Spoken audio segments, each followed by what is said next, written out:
ನಿರ್ವ್ಯಾಜವಾದ ಒಂದು ಪ್ರೀತಿ ತೋರಿಸ್ಬೇಕು. ದೇವರು ಅದು ಕೊಡ್ತಾನೆ, ಇದು ಕೊಡ್ತಾನೆ, ಹೀಗೆ ಮಾಡ್ತಾನೆ, ಹಾಗೆ ಮಾಡ್ತಾನೆ ಅನ್ನುವಂಥ ಒಂದು ಭಾವನೆ ದೇವರಲ್ಲಿ, ಅಂದರೆ ಈ ಕಾರಣದಿಂದ ದೇವರಲ್ಲಿ ಪ್ರೀತಿ ಬರಬಾರದು. ಜ್ಞಾನದಿಂದ ಮೋಕ್ಷ ಸಾಧ್ಯನಾ ಅಥವಾ ಭಕ್ತಿಯಿಂದ ಮೋಕ್ಷ ಸಾಧ್ಯನಾ ಅನ್ನೋದು ಒಂದು ಮಹಾತ್ಮ ಜ್ಞಾನಪೂರ್ವಕವಾದ ಒಂದು ಭಕ್ತಿ.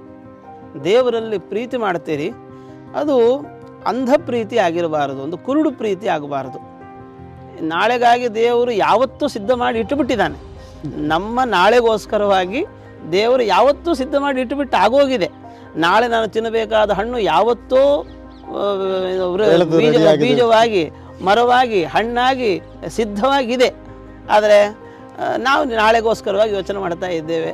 ಭಕ್ತಿ ಬರೀ ಕೇವಲ ಆಕರ್ಷಣೆಯಿಂದ ಬರೋದಕ್ಕೆ ಸಾಧ್ಯ ಅಥವಾ ಮುಗ್ಧತೆಯಿಂದ ಬರೋದಕ್ಕೆ ಸಾಧ್ಯ. ಅದಕ್ಕೆ ಮುಖ್ಯವಾಗಿ ಅದರ ಹಿಂದೆ ಬೇಕಾಗಿರೋದು ಅದು ಜ್ಞಾನ. ದೇವರು ನಮಗೆ ಯೋಗ್ಯವಾಗಿರುವಂಥದ್ದನ್ನು ಕೊಟ್ಟೇ ಕೊಡ್ತಾನೆ. ಜೊತೆಗೆ ಇನ್ನೊಬ್ಬರು ತೆಗೆದು ನಮಗೆ ಕೊಡಲ್ಲ, ನಮ್ಮದು ತೆಗೆದು ಇನ್ನೊಬ್ಬರಿಗೆ ಕೊಡಲ್ಲ. ಇದು ವಿಧಿ. ದೊಡ್ಡ ಗುರುಕುಲ ನಡೆಸುವಂತಹ ಒಂದು ದೊಡ್ಡ ಜವಾಬ್ದಾರಿ ನಿರ್ವಹಿಸ್ತಾ ಇದ್ದೀರಾ. ಇದ್ರ ಬಗ್ಗೆ ತಾವು ಹೇಳೋದಾದರೆ, ಸರಿಯಾಗಿ ಪೂಜೆ ಮಾಡುವಂಥವರಿಲ್ಲ, ದೇವಸ್ಥಾನದಲ್ಲಿ ಪೂಜೆ ಮಾಡುವಂಥವರಿಲ್ಲ, ಪಾಠ ಮಾಡಲಿಕ್ಕೆ ಅಧ್ಯಾಪಕರಿಲ್ಲ. ಈ ಸ್ಥಿತಿ ಇವತ್ತು ನಮ್ಮ ಹತ್ರ ಇಲ್ಲ. ನಾವು ಇನ್ನೊಂದು ಕಡೆಯಲ್ಲಿ ಕಳಿಸಿಕೊಡುವಷ್ಟರ ಮಟ್ಟಿಗೆ ನಾವು ಬದಲಾಗಿದ್ದೇವೆ. ಹರಿ ಓಂ. ವೇದಿಕ್ ವೆಲ್ನೆಸ್ ಯೂಟ್ಯೂಬ್ ಚಾನಲ್ಗೆ ನಿಮ್ಮೆಲ್ಲರಿಗೂ ಸ್ವಾಗತ. ಇವತ್ತು ನಾವು ಒಂದು ವಿಶೇಷ ಎಪಿಸೋಡ್ ಮಾಡ್ತಾ ಇದ್ದೀವಿ. ಅದು ಬೆಂಗಳೂರಿಂದಲ್ಲ, ನ್ಯೂ ಡೆಲ್ಲಿಯಿಂದ. ನಮ್ಮ ನ್ಯೂ ಡೆಲ್ಲಿನಲ್ಲಿ ಪೂರ್ಣಪ್ರಜ್ಞ ವಿದ್ಯಾಪೀಠದ ಒಂದು ದೊಡ್ಡ ಗುರುಕುಲ ನಡೆಸ್ತಾ ಇದ್ದಾರೆ, ವೇದವ್ಯಾಸ ಗುರುಕುಲ ಅಂತ.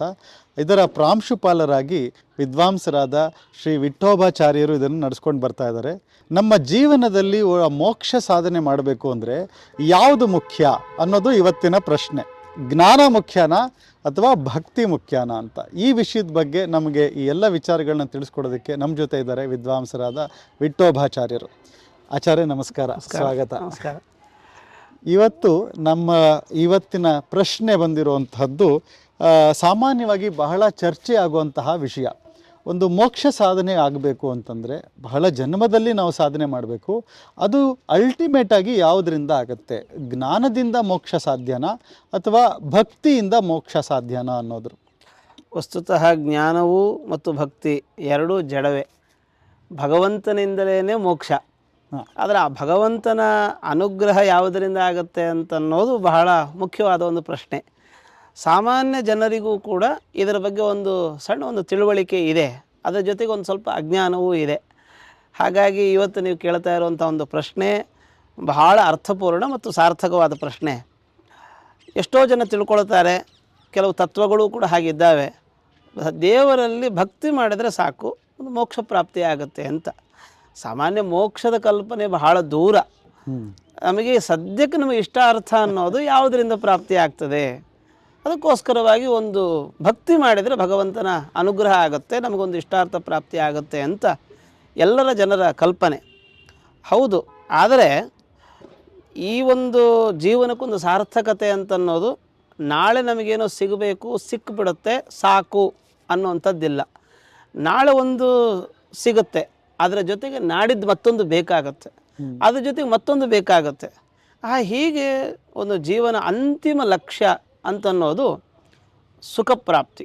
ಅಂತಿಮವಾದ ಸುಖ ಅದು ಏನು ಅಂದರೆ ಅದು ಮೋಕ್ಷ. ಹೀಗಾಗಿ ಮೋಕ್ಷ ಬೇಕು ಅಂತಂದರೆ ಯಾವಾಗೋ ಒಂದು ದಿನ ಭಕ್ತಿ ಮಾಡ್ತೇನೆ ಸಿಕ್ಕಿಬಿಡುತ್ತೆ, ಅದು ಸಾಧ್ಯ ಇಲ್ಲ. ಜೊತೆಗೆ ಭಕ್ತಿ ಅಂತಂದರೆ ಒಂದು ಪ್ರೀತಿ ಅಂತನ್ನುವಂಥ ಒಂದು ದೇವರಲ್ಲಿ ಅಮಿತವಾದ ಒಂದು ಪ್ರೀತಿ. ಹೇಗೆ ನಾವು ಪರಿವಾರದ ಮೇಲೆ ಒಂದು ಪ್ರೀತಿಯನ್ನು ಮಾಡ್ತೇವೆ, ಅದೇ ರೀತಿಯಾಗಿ ಒಂದು ದೇವರಲ್ಲಿಯೂ ಕೂಡ ಒಂದು ಪ್ರೀತಿಯನ್ನು ತೋರಿಸಿದರೆ ಅದೇ ಭಕ್ತಿ ಅಂತ. ಹೌದು, ಆದರೆ ಆಚಾರ್ಯರು ಹೇಳ್ತಾರೆ, ಒಂದು ಮಹಾತ್ಮ ಜ್ಞಾನಪೂರ್ವಕವಾದ ಒಂದು ಭಕ್ತಿ, ದೇವರಲ್ಲಿ ಪ್ರೀತಿ ಮಾಡ್ತೀರಿ, ಅದು ಅಂಧ ಪ್ರೀತಿ ಆಗಿರಬಾರದು, ಒಂದು ಕುರುಡು ಪ್ರೀತಿ ಆಗಬಾರದು. ನಮಗೆ ವಸ್ತುವಿನ ಬಗ್ಗೆ ತಿಳುವಳಿಕೆ ಇಲ್ಲದಾಗ ಒಂದು ಆಕರ್ಷಣೆಯಿಂದ ಒಂದು ಪ್ರೀತಿ ಅಂತನ್ನೋದು ಬರುತ್ತೆ. ಆ ಒಂದು ಕೇವಲ ಆಕರ್ಷಣೆಯಿಂದ ಬರುವಂಥ ಒಂದು ಪ್ರೀತಿಯನ್ನು ಕೆಲವರು ಭಕ್ತಿ ಅಂತ ಭಾವಿಸ್ತಾರೆ. ಆದರೆ ಅದು ನಿಜವಾಗಿಯೂ ಕೂಡ ಭಕ್ತಿ ಅಲ್ಲ. ಇನ್ನೇನು ಅಂದರೆ ಜ್ಞಾನಪೂರ್ವಕವಾಗಿ ಒಂದು ಪ್ರೀತಿ ಅಂತನ್ನೋದು ಏರ್ಪಟ್ಟಾಗ ಅದು ನಿಜವಾಗಿಯೂ ಕೂಡ ಭಕ್ತಿ ಅಂತ ಕರೆಸ್ಕೊಳ್ಳೋದು. ಅಂದ್ರೆ ತಾವು ಹೇಳ್ತಿದ್ದೀರಿ ಭಕ್ತಿ ಅನ್ನೋದ್ರದ ಡೆಫಿನೇಷನ್ ಏನು ಅಂತ ಹೇಳ್ತಾ ಹೌದು ಹೌದು ಹೌದು. ಅಂದ್ರೆ ಅದನ್ನ ಆ ಮಧ್ವಾಚಾರ್ಯರು ಆಚಾರ್ಯರು ಸ್ಪಷ್ಟವಾಗಿ ಹೇಳ್ತಾರೆ, ಮಾಹಾತ್ಮ ಜ್ಞಾನ ಪೂರ್ವಸ್ತು ಸುದೃಢ ಸರ್ವತೋಧಿಕ ಸ್ನೇಹೋ ಭಕ್ತಿರಿತಿ ಪ್ರೋಕ್ತ. ಹೀಗಾಗಿ ಅವನು ಯಾರು, ಅವನ ವ್ಯಕ್ತಿ ಸ್ವರೂಪವನ್ನು ತಿಳಿಯದೆ ಇವತ್ತಿನ ದಿನ ಸಾಮಾನ್ಯವಾಗಿ ಜೀವರುಗಳು ಅಂದರೆ ಪರಸ್ಪರವಾಗಿ ಮನುಷ್ಯರೆಲ್ಲ ಒಟ್ಟಾಗ್ತಾ ಇರ್ತಾರೆ, ಹಾಗೆ ಬಿಟ್ಟು ಹೋಗ್ತಾ ಇರ್ತಾರೆ. ಹೌದು. ಇದಕ್ಕೆ ಕಾರಣ ಏನು ಅಂದರೆ, ಅದುವೇ ಕೆಲವು ಕಡೆ ಈಗ ನನಗೆ ಬಾಲ್ಯದಲ್ಲಿ ಯಾರು ಫ್ರೆಂಡ್ ಆಗಿರ್ತಾರೆ, ಮಧ್ಯವಯಸ್ಕನಲ್ಲಿ ಅವ್ರು ಇರೋದೇ ಇಲ್ಲ, ಅದು ಒಂದು ಬಂದು ಹೋಗ್ತಾನೂ ಇರ್ತಾರೆ. ಅವಾಗಾದ್ರೂ ನಾವು ಅವನ ವ್ಯಕ್ತಿತ್ವವನ್ನು ಅರ್ಥ ಮಾಡ್ಕೊಳ್ಳೋಷ್ಟು ಕೆಪಾಸಿಟಿ ನಮಗೆ ಇಲ್ಲದೆ ಇರಬಹುದು. ಹೌದು. ಆದರೆ ಇವತ್ತು ಯುವ ಸಮಾಜ ಪರಸ್ಪರವಾಗಿ ಏನೊಂದು ಸಂಸಾರಕ್ಕೆ ಸೇರ್ತಾ ಇದ್ದಾರೆ, ಅಂದರೆ ಮದುವೆ ಆಗ್ತಾ ಇದ್ದಾರೆ. ಮದುವೆ ಆಗುವಾಗ ಅವರಿಗೆ ಬಾಹ್ಯವಾಗಿರುವಂಥವನ ಆಸ್ತಿ, ಅವನ ಇನ್ನೇನೋ ಒಂದು ಆಕರ್ಷಣೆಗಳು ಅದು ಸ್ವಲ್ಪ ಅವರನ್ನು ಒಟ್ಟು ಮಾಡುತ್ತೆ. ಅದಾದ ಮೇಲೆ ಒಟ್ಟಾದ ಮೇಲೆ ಅವನ ವ್ಯಕ್ತಿ ಸ್ವರೂಪ ಅರಿವಾಗ್ತಾ ಹೋಗುತ್ತೆ. ಆವಾಗ ಭಕ್ತಿ ಬರಲ್ಲ, ದ್ವೇಷ ಬರುತ್ತೆ, ಅವಾಗ ಡೈವರ್ಸ್ ಆಗುತ್ತೆ. ಹೀಗಾಗಿ ಆ ಒಂದು ಸ್ವರೂಪದ ತಿಳುವಳಿಕೆ ಇಲ್ಲದೇನೆ, ಆ ವ್ಯಕ್ತಿತ್ವದ ತಿಳುವಳಿಕೆ ಇಲ್ಲದೇನೆ ನಾವೇನೋ ಒಂದು ಪ್ರೀತಿ ಮಾಡ್ತೇವೆ ಹಾಗೆ ಅಂತ ಅಂದುಕೊಳ್ಳೋದು ಸ್ವಲ್ಪ ಅದು ಮೂರ್ಖತನ ಅಂತ ಅನಿಸುತ್ತೆ. ಅಥವಾ ಅದು ಭಕ್ತಿ ಅಂತಲೂ ಕರೆಸಿಕೊಳ್ಳೋದಿಲ್ಲ, ಅದೊಂದು ಸಣ್ಣ ಆಕರ್ಷಣೆ ಅಷ್ಟೇ. ಹಾಗಾಗಿ ಈಗ ಮಗುವಿಗೆ ದೇವರನ್ನು ತೋರಿಸಿ, ದೇವರ ಶಿಲ್ಪವನ್ನು ತೋರಿಸಿ, ಇದೇ ಕೃಷ್ಣ ಅಂತ ಹೇಳಿದಾಗ ನಮಸ್ಕಾರ ಮಾಡು ಅಂತ ಹೇಳುತ್ತೇವೆ. ನಮಸ್ಕಾರ ಮಾಡ್ತದೆ ಮಗು, ಎಲ್ಲ ಮಾಡುತ್ತೆ. ದೇವರಿಗೆ ನೈವೇದ್ಯ ಮಾಡಿಸು ಅಂತ ಹೇಳುತ್ತೇವೆ, ಅದು ದೇವರಿಗೆ ಒಂದು ತುತ್ತನ್ನು ಇಡುವಂಥ ಒಂದು ಪ್ರಯತ್ನವನ್ನು ಅದು ಮಾಡುತ್ತೆ. ಇದೆಲ್ಲವೂ ಕೂಡ ಏನು ಅಂದರೆ ಅದನ್ನು ಭಕ್ತಿ ಅಂತ ಹೇಳಬೇಕಾ, ಅಥವಾ ಇನ್ನೊಂದೇನೋ ಒಂದು ಒಂಥರ ಭಾವುಕತನದ ಪರಮಾವಧಿ ಅಂತ ಹೇಳಬೇಕು, ಅಥವಾ ಒಂದು ಮುಗ್ಧತೆ ಅಂತ ಹೇಳಬೇಕು. ಹಾಗಾಗಿ ಆ ಹಂತದಲ್ಲಿ ಅದಕ್ಕೊಂದು ಮುಗ್ಧತೆ ಇರುತ್ತೆ. ಆಮೇಲೆ ಯಾವಾಗ ಭಾಗವತಾದಿಗಳ ಅಧ್ಯಯನ ನಡೀತದೆ, ಭಾಗವತದಲ್ಲಿ ಶ್ರೀಕೃಷ್ಣನ ಒಂದು ವ್ಯಕ್ತಿತ್ವದ ಪರಿಚಯ ನಮಗಾಗುತ್ತೆ. ಅವನು ಯಾವ ರೀತಿಯಲ್ಲಿ ವ್ಯವಹಾರ ಮಾಡ್ತಾನೆ, ಭಕ್ತರ ಜೊತೆಗೆ ಅವನ ವ್ಯವಹಾರ ಹೇಗಿದೆ, ಜೊತೆಗೆ ಭಕ್ತರು ಅವನ ಜೊತೆಗೆ ಹೇಗೆ ವ್ಯವಹಾರ ಮಾಡ್ತಾ ಇದ್ದಾರೆ, ಇದೆಲ್ಲ ತಿಳಿದುಕೊಂಡಾಗ ಓಹೋ ಅವನು ಈ ರೀತಿ ಅಂತ ಅವನ ವ್ಯಕ್ತಿತ್ವದ ಪರಿಚಯ ಆಗಿ ಆಮೇಲೆ ಅವನಲ್ಲೊಂದು ಪ್ರೀತಿ ಮೂಡುತ್ತಲ್ಲ, ಅದು ಒಂದು ವಿಶೇಷವಾದ ಒಂದು ಪ್ರೀತಿ. ನಿಮಗೆ ಲೌಕಿಕ ಜೀವನದಲ್ಲಿ ಹೇಳೋದಾದರೆ, ಸಾಮಾನ್ಯ ಇದರಲ್ಲಿ ಒಂದು ಯೌವನದಲ್ಲಿರುವಾಗ ಸ್ಥಿತಿಗಿಂತಲೂ ಕೂಡ ಒಂದು ವಾರ್ಧಕ್ಯದ ಹತ್ತಿರ ಬರಬೇಕಾದ್ರೆ ಒಂದು ಗಂಡ ಹೆಂಡಿರಲ್ಲಿ ಒಂದೇನೋ ಒಂದು ಪ್ರೀತಿ, ಒಂದು ಮಾಗಿದ ಒಂದು ಪ್ರೀತಿಯನ್ನು ನಾವೇನು ಕಾಣ್ತೇವೆ, ಅದು ನಿಜವಾಗಿಯೂ ಕೂಡ ಒಂದು ಭಕ್ತಿ ಪ್ರೀತಿ ಅಂತ ಹೇಳಬಹುದು. ಆ ರೀತಿಯಾದ ಒಂದು ಪ್ರೀತಿ ದೇವರಲ್ಲಿ ತೋರಿಸಬೇಕು. ಅದು ಹೇಗೆ ಅಂದರೆ ನಿರ್ವ್ಯಾಜವಾದ ಒಂದು ಪ್ರೀತಿ ತೋರಿಸಬೇಕು. ದೇವರು ಅದು ಕೊಡ್ತಾನೆ, ಇದು ಕೊಡ್ತಾನೆ, ಹೀಗೆ ಮಾಡ್ತಾನೆ, ಹಾಗೆ ಮಾಡ್ತಾನೆ ಅನ್ನುವಂಥ ಒಂದು ಭಾವನೆ ದೇವರಲ್ಲಿ, ಅಂದರೆ ಈ ಕಾರಣದಿಂದ ದೇವರಲ್ಲಿ ಪ್ರೀತಿ ಬರಬಾರದು. ನಿರ್ವ್ಯಾಜವಾಗಿ ವ್ಯವಹಾರ ಆಗ್ಬಿಡುತ್ತೆ, ಅದು ವ್ಯವಹಾರ ಆಗುತ್ತೆ. ಹೇಳಿದಾಗೆ ಅಥವಾ ಕೊಡಲಿಲ್ಲ ಅಂತ ಎಕ್ಸ್ಪೆಕ್ಟೇಷನ್ಸ್, ಅದು ಕೊಡಲಿಲ್ಲ ಅಂತ ಆದರೆ ದೇವರ ಮೇಲೆ ಸಿಟ್ಟು. ಹೀಗೆ ಅದು ಒಂದು ಪ್ರೀತಿ ಅಂತ ಕರೆಸ್ಕೊಳ್ಳಲ್ಲ. ಹಾಗೆ ತಾನೇ ಈಗ ಹೆಂಡತಿಯು ಅಂದರೆ ಮನೆಯವರು ಅಪೇಕ್ಷೆ ಪಡೋದು ಅದೇನೆ, ನೀನು ನಿರ್ವ್ಯಾಜವಾಗಿ ನನ್ನನ್ನು ಇಷ್ಟಪಡು, ನಾನು ನಿರ್ವ್ಯಾಜವಾಗಿ ನಿನ್ನನ್ನು ಇಷ್ಟಪಡ್ತೇನೆ. ಅದು ಇದ್ದರೆ ಮಾತ್ರವೇ ಕೊನೆಯ ತನಕ ಅವರ ಜೀವನ ಒಂದು ಸಂಪನ್ನವಾಗುತ್ತೆ. ಅದಿಲ್ಲದೆ ಹೋದಾಗ ಅರ್ಧದಲ್ಲೇ ಪರ್ಯವಸಾನ ಆಗಿಬಿಡುತ್ತೆ. ಹಾಗೆ ದೇವರ ಜೊತೆಗೆ ಒಂದು ಪಯಣ ಏನಿದೆಯಲ್ಲ, ದೇವರು ನಮ್ಮ ಜೊತೆಗೆ ಯಾವಾಗಲೂ ಇರ್ತಾನೆ. ಯಾಕೆಂದರೆ ಅವನು ನಮ್ಮ ಬಗ್ಗೆ ನಿರ್ವ್ಯಾಜವಾಗಿ ಪ್ರೀತಿ ಮಾಡ್ತಾನೆ. ನಮ್ಮ ಬಗ್ಗೆ ದೇವರು ಪ್ರೀತಿ ಮಾಡ್ತಾನೆ, ನಾವು ದೇವರನ್ನು ಪ್ರೀತಿ ಮಾಡೋದಲ್ಲ. ಅವನನ್ನು ಅನಿಮಿತ್ತ ಬಂಧು ಅಂತ ಕರೀತಾರೆ. ನಮಗೆಲ್ಲ ನಿಮಿತ್ತ ಬಂಧುಗಳು. ಇವತ್ತು ನೀವು ಬಂದಿದ್ದೀರಿ, ನನಗೆ ಬಂಧುಗಳಾಗಿದ್ದೀರಿ. ನಾಳೆ ನೀವು ಹೊರಡುತ್ತೀರಿ, ನನಗೆ ಬಂಧುಗಳಲ್ಲ. ಇನ್ನು ಯಾವಾಗೋ ಬಂದಾಗ ನೀವು ಒಂದು ಬಂಧುಗಳು ಅಷ್ಟೇ. ಆದರೆ ದೇವರು ಹಾಗಲ್ಲ. ಯಾವಾಗಲೂ ಕೂಡ ನಾವು ಅಂತಂದರೆ ನಮ್ಮ ಬಗ್ಗೆ ಒಂದು ವಿಶೇಷ ಕಾಳಜಿ ಅವನಿಗೆ. ಯಾಕೆ ಅಂದರೆ ಇವನಾದ್ರಿಂದ ಅಷ್ಟೆ, ಇವನಾದ್ರಿಂದ. ಹಾಗೆ ನಾವು ಕೂಡ ದೇವರ ಬಗ್ಗೆ ಈ ರೀತಿಯಾದ ಪ್ರೀತಿಯನ್ನು ತೋರಿಸಬೇಕು. ಅವನು ದೇವರಾದದ್ರಿಂದಲೇ ನಾವು ಅವನನ್ನು ಇಷ್ಟಪಡಬೇಕು. ಅವನು ಕೊಡ್ತಾನೆ, ಇವನು ಬಿಡ್ತಾನೆ ಅದಲ್ಲ. ಈ ಥರದ ಒಂದು ಎಕ್ಸ್ಪೆಕ್ಟೇಷನ್ಗಳಿಂದ ಬಂದಿರುವಂಥ ಒಂದು ಪ್ರೀತಿ ಏನಿದೆಯಲ್ಲ, ಇದನ್ನು ಇವತ್ತು ಭಕ್ತಿ ಅಂತ ಅನ್ನೋ ಥರದಲ್ಲಿ ತೋರ್ತಾ ಇದೆ. ಜೊತೆಗೆ ಇವತ್ತು ನಿಮಗೆ ಭಕ್ತಿಯನ್ನು ಮಾಡೋದನ್ನು ಕಲಿಸ್ತೀವಿ ಅಂತ ಹೇಳ್ತಾರೆ. ಅಥವಾ ಇನ್ನೇನೋ ಇದೊಂದು ಧ್ಯಾನ, ಯೋಗ, ಇದೆಲ್ಲ ದೇವ್ರ ಹತ್ರ ನಿಮ್ಗೆ ಕರ್ಕೊಂಡು ಹೋಗಿಸ್ತೇವೆ ನಾವು, ನಿಮಗೆ ಶಾಂತಿಯನ್ನು ಕೊಡ್ತೇವೆ, ಹೀಗೆ ಅಂತನ್ನುವಂಥದ್ದೆಲ್ಲ ಇದ್ದಾವೆ. ಆದರೆ ಇದೆಲ್ಲ ಆಚರಣೆಗಳು ತಾತ್ಕಾಲಿಕವಾಗಿ ಸಮಾಧಾನವನ್ನು ಕೊಡಬಹುದು. ಆದರೆ ದೇವರ ಜೊತೆಗಿನ ಒಂದು ಒಡನಾಟ ಏನಿದೆಯಲ್ಲ, ಅಂದರೆ ಇದೆಲ್ಲವೂ ಕೂಡ ದೇವರ ಜೊತೆಗಿನ ವ್ಯವಹಾರಕ್ಕೆ ಸೀಮಿತವಾದಾಗ ಅಥವಾ ಪರ್ಯವಸಿತವಾದಾಗ ಆಗ ಸಂಪೂರ್ಣವಾದ ಸಮಾಧಾನವನ್ನು ಕೊಡುತ್ತೆ. ಉದಾಹರಣೆಗೆ ಯೋಗ ಅಂತ ಅದೊಂದು ಚಿತ್ತವೃತ್ತಿ ನಿರೋಧ ಅಂತ ಕರೀತಾರೆ. ನಮ್ಮ ಮನಸ್ಸನ್ನು ನಾವು ಹತೋಟಿಯಲ್ಲಿ ಇಟ್ಟುಕೊಳ್ಳುವಂಥದ್ದು, ಎಲ್ಲ ಇಂದ್ರಿಯಗಳನ್ನು ಹತೋಟಿಯಲ್ಲಿ ಇಟ್ಟುಕೊಳ್ಳುವಂಥದ್ದು. ಜೊತೆಗೆ ಧ್ಯಾನ ಅಂದರೆ ಮನಸ್ಸಿನ ಒಂದು ಏಕಾಗ್ರತೆಯನ್ನು ಸಂಪಾದನೆ ಮಾಡುವಂಥದ್ದು. ಇವತ್ತು ನಮಗೆ ಯಾವುದು ಇಷ್ಟವಾಗುತ್ತೆ ಅದು ಖಂಡಿತವಾಗೂ ನಮಗೆ ಅದರಲ್ಲಿ ಏಕಾಗ್ರತೆ ಬರುತ್ತೆ. ಇಷ್ಟವಾಯಿತು ಅಂತಾದರೆ ನಾವು ಖಂಡಿತ ಏಕಾಗ್ರತೆಯನ್ನು ಸಂಪಾದನೆ ಮಾಡ್ಬೋದು. ಹಾಗಾಗಿ ವಸ್ತುವನ್ನು ಇಷ್ಟಪಡೋದನ್ನು ಕಲಿಸ್ಬೇಕು.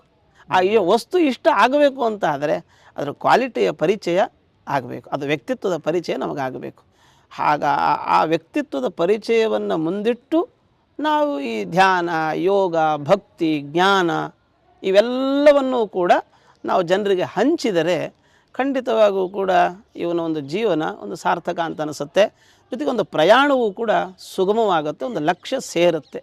ಇದು ಆಚಾರ್ಯರ ಸಿದ್ಧಾಂತದ ಅಡಿಯಲ್ಲಿ ನಾವು ಗಮನಿಸಬಹುದಾಗಿರುವಂಥ ಒಂದು ಒಳ್ಳೆಯ ಅಂಶ, ಇದು ಬೇಕಾಗಿರುವ ಅಂಶವೂ ಕೂಡ. ಅಂದರೆ ತಾವು ಹೇಳಿದ್ದು ಒಂದು ಭಕ್ತಿ ಬರೀ ಕೇವಲ ಆಕರ್ಷಣೆಯಿಂದ ಬರೋದಕ್ಕೆ ಸಾಧ್ಯ ಅಥವಾ ಮುಗ್ಧತೆಯಿಂದ ಬರೋದಕ್ಕೆ ಸಾಧ್ಯ. ಅದಕ್ಕೆ ಮುಖ್ಯವಾಗಿ ಅದರ ಹಿಂದೆ ಬೇಕಾಗಿರೋದು ಅದು ಜ್ಞಾನ. ಅಥವಾ ಎಷ್ಟು ದೊಡ್ಡ ವಿಷಯ ಅನ್ನೋದು. ಈಗ ಭಗವಂತನ ಮೇಲೆ ಭಕ್ತಿ ಬರಬೇಕು ಅಂದರೆ ಅವರು ಎಷ್ಟು ದೊಡ್ಡ ಭಗವಂತ ಅವನು, ಅಂದರೆ ಎಷ್ಟು ಮಹಿಮೆ ಅವನು, ಅದನ್ನು ನಿಜವಾದ ಮಹಿಮೆ ತಿಳಿದಾಗ ನಮಗೆ ಅದು ಆ ಜ್ಞಾನ ಇಲ್ಲದೆ ಕೇವಲ ಬರೀ ನಮಸ್ಕಾರ ಮಾಡೋದು, ಪ್ರದಕ್ಷಿಣೆ ಮಾಡೋದು ಇಷ್ಟರಿಂದನೇ ಅಷ್ಟೇ ಅದು ಭಕ್ತಿ ಅಂತ. ಈಗ ನಾವು ನವವಿಧ ಭಕ್ತಿ ಅಂತ ಹೇಳ್ತೀವಿ. ಈ ಬೇರೆ ಬೇರೆ ಸ್ಟೇಜಲ್ಲಿ ಭಕ್ತಿ, ಯಾಕೆಂದರೆ ಅದು ಲೋಯೆಸ್ಟ್ ಲೆವೆಲಿಂದ ಹೈಯೆಸ್ಟ್ ಲೆವೆಲ್ವರೆಗೆ ಅದು ಪರಿಪಕ್ವವಾದದ್ದು, ಅಪಕ್ವವಾದ ಭಕ್ತಿ, ಆಮೇಲೆ ಬರೀ ತೋರಿಕೆಗೋಸ್ಕರ. ಈಗ ಬಹಳಷ್ಟು ಜನ ದೊಡ್ಡ ವಿಡಿಯೋ ಇಟ್ಕೊಂಡು ಅದರ ಮುಂದೆ ದೊಡ್ಡದಾಗಿ ನಮಸ್ಕಾರ ಹಾಕಿ ಸಾವಿರಾರು ಜನಕ್ಕೆ ಊಟ ಹಾಕಿದೆ ಅಂತ ಹೆಸರು ಬರೆಸೋದಕ್ಕೋಸ್ಕರ ಭಕ್ತಿ ತೋರಿಸ್ತಾರೆ. ಅಂದರೆ ದೊಡ್ಡ ದೊಡ್ಡ ಏನೋ ಚಿನ್ನದ ಪಾತ್ರೆಗಳೇನೋ, ತಂಬಿಗೆಗಳೇನೋ ಅದೆಲ್ಲ ಇಟ್ಟು ದೊಡ್ಡ ಯಾಗ ಮಾಡೋದು, ಹೋಮ ಮಾಡೋದು. ಈಗ ತುಂಬ ಜನ ಪೊಲಿಟಿಷಿಯನ್ಸ್ ಎಲ್ಲ ನೀವು ನೋಡಿದ್ರೆ ಈ ತಿರುಪತಿ ಎಲೆಕ್ಷನ್ ಟೈಮಲ್ಲಿ ಫ್ರೀಯಾಗಿ ತಿರುಪತಿ ಟ್ರಿಪ್ಸ್ ಮಾಡಿಸೋದು ಓಟಿನ ಆಸೆಗೋಸ್ಕರ. ಅಂದರೆ ನಾನು ದೊಡ್ಡ ಧಾರ್ಮಿಕ, ನಾನು ಮಹಾನ್ ಭಕ್ತಿ ನನಗೆ ದೇವರಲ್ಲಿ ಅಂತ ತೋರಿಕೆಗೋಸ್ಕರ ಮಾಡ್ತಾರೆ. ಈ ಭಕ್ತಿನಲ್ಲಿ ಏನಾದರೂ ವೆರೈಟೀಸ್ಗಳಿದೆಯಾ ಅಂತ? ಇಲ್ಲ, ನೀವು ಹೇಳಿದಾಗೆ ಕೆಲವು ಆಂಗಿಕವಾಗಿರುವಂತಹ, ಮಾನಸಿಕವಾಗಿರುವಂತಹ ಆಚರಣೆಗಳು ಭಕ್ತಿಗೆ ಪೋಷಕ. ಆರಂಭದಲ್ಲಿ ಯಾರಿಗೂ ತಿಳುವಳಿಕೆ ಬರಲಿಕ್ಕೆ ಸಾಧ್ಯ ಇಲ್ಲ. ಮಗು ಮಾಡೋದು ತಪ್ಪೆ, ಅದನ್ನು ನಡೆಸಲಿಕ್ಕೆ ನೀವು ಕರ್ಕೊಂಡು ಹೊರಟಾಗಲೂ ಕೂಡ ನಡೆಯೋದು ತಪ್ಪು ನಡೆ. ಆದರೆ ಬರ್ತಾ ಬರ್ತಾ ಬರ್ತಾ ಅದು ಒಳ್ಳೆಯ ನಡೆಯನ್ನು ನಡೆಯುತ್ತೆ.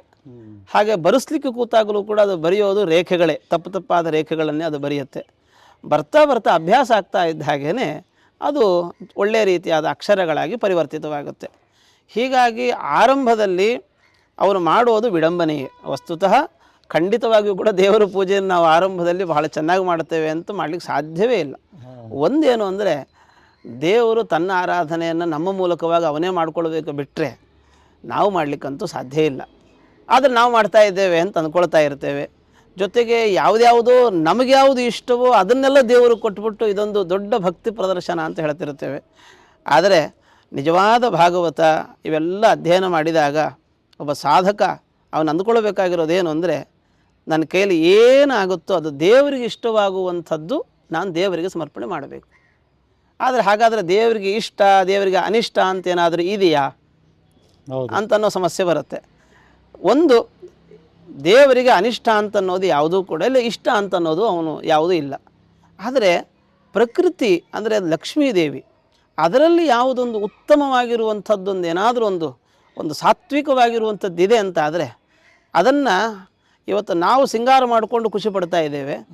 ಆದರೆ ದೇವರಿಗೆ ಅದನ್ನು ಸಮರ್ಪಣೆ ಮಾಡಿ ನಾವು ಆತ್ಮಾರ್ಪಣೆ ಮಾಡಿಕೊಳ್ಳೋದಿದೇನಿದೆಯಲ್ಲ ಅದು ನಿಜವಾದ ಭಕ್ತಿ.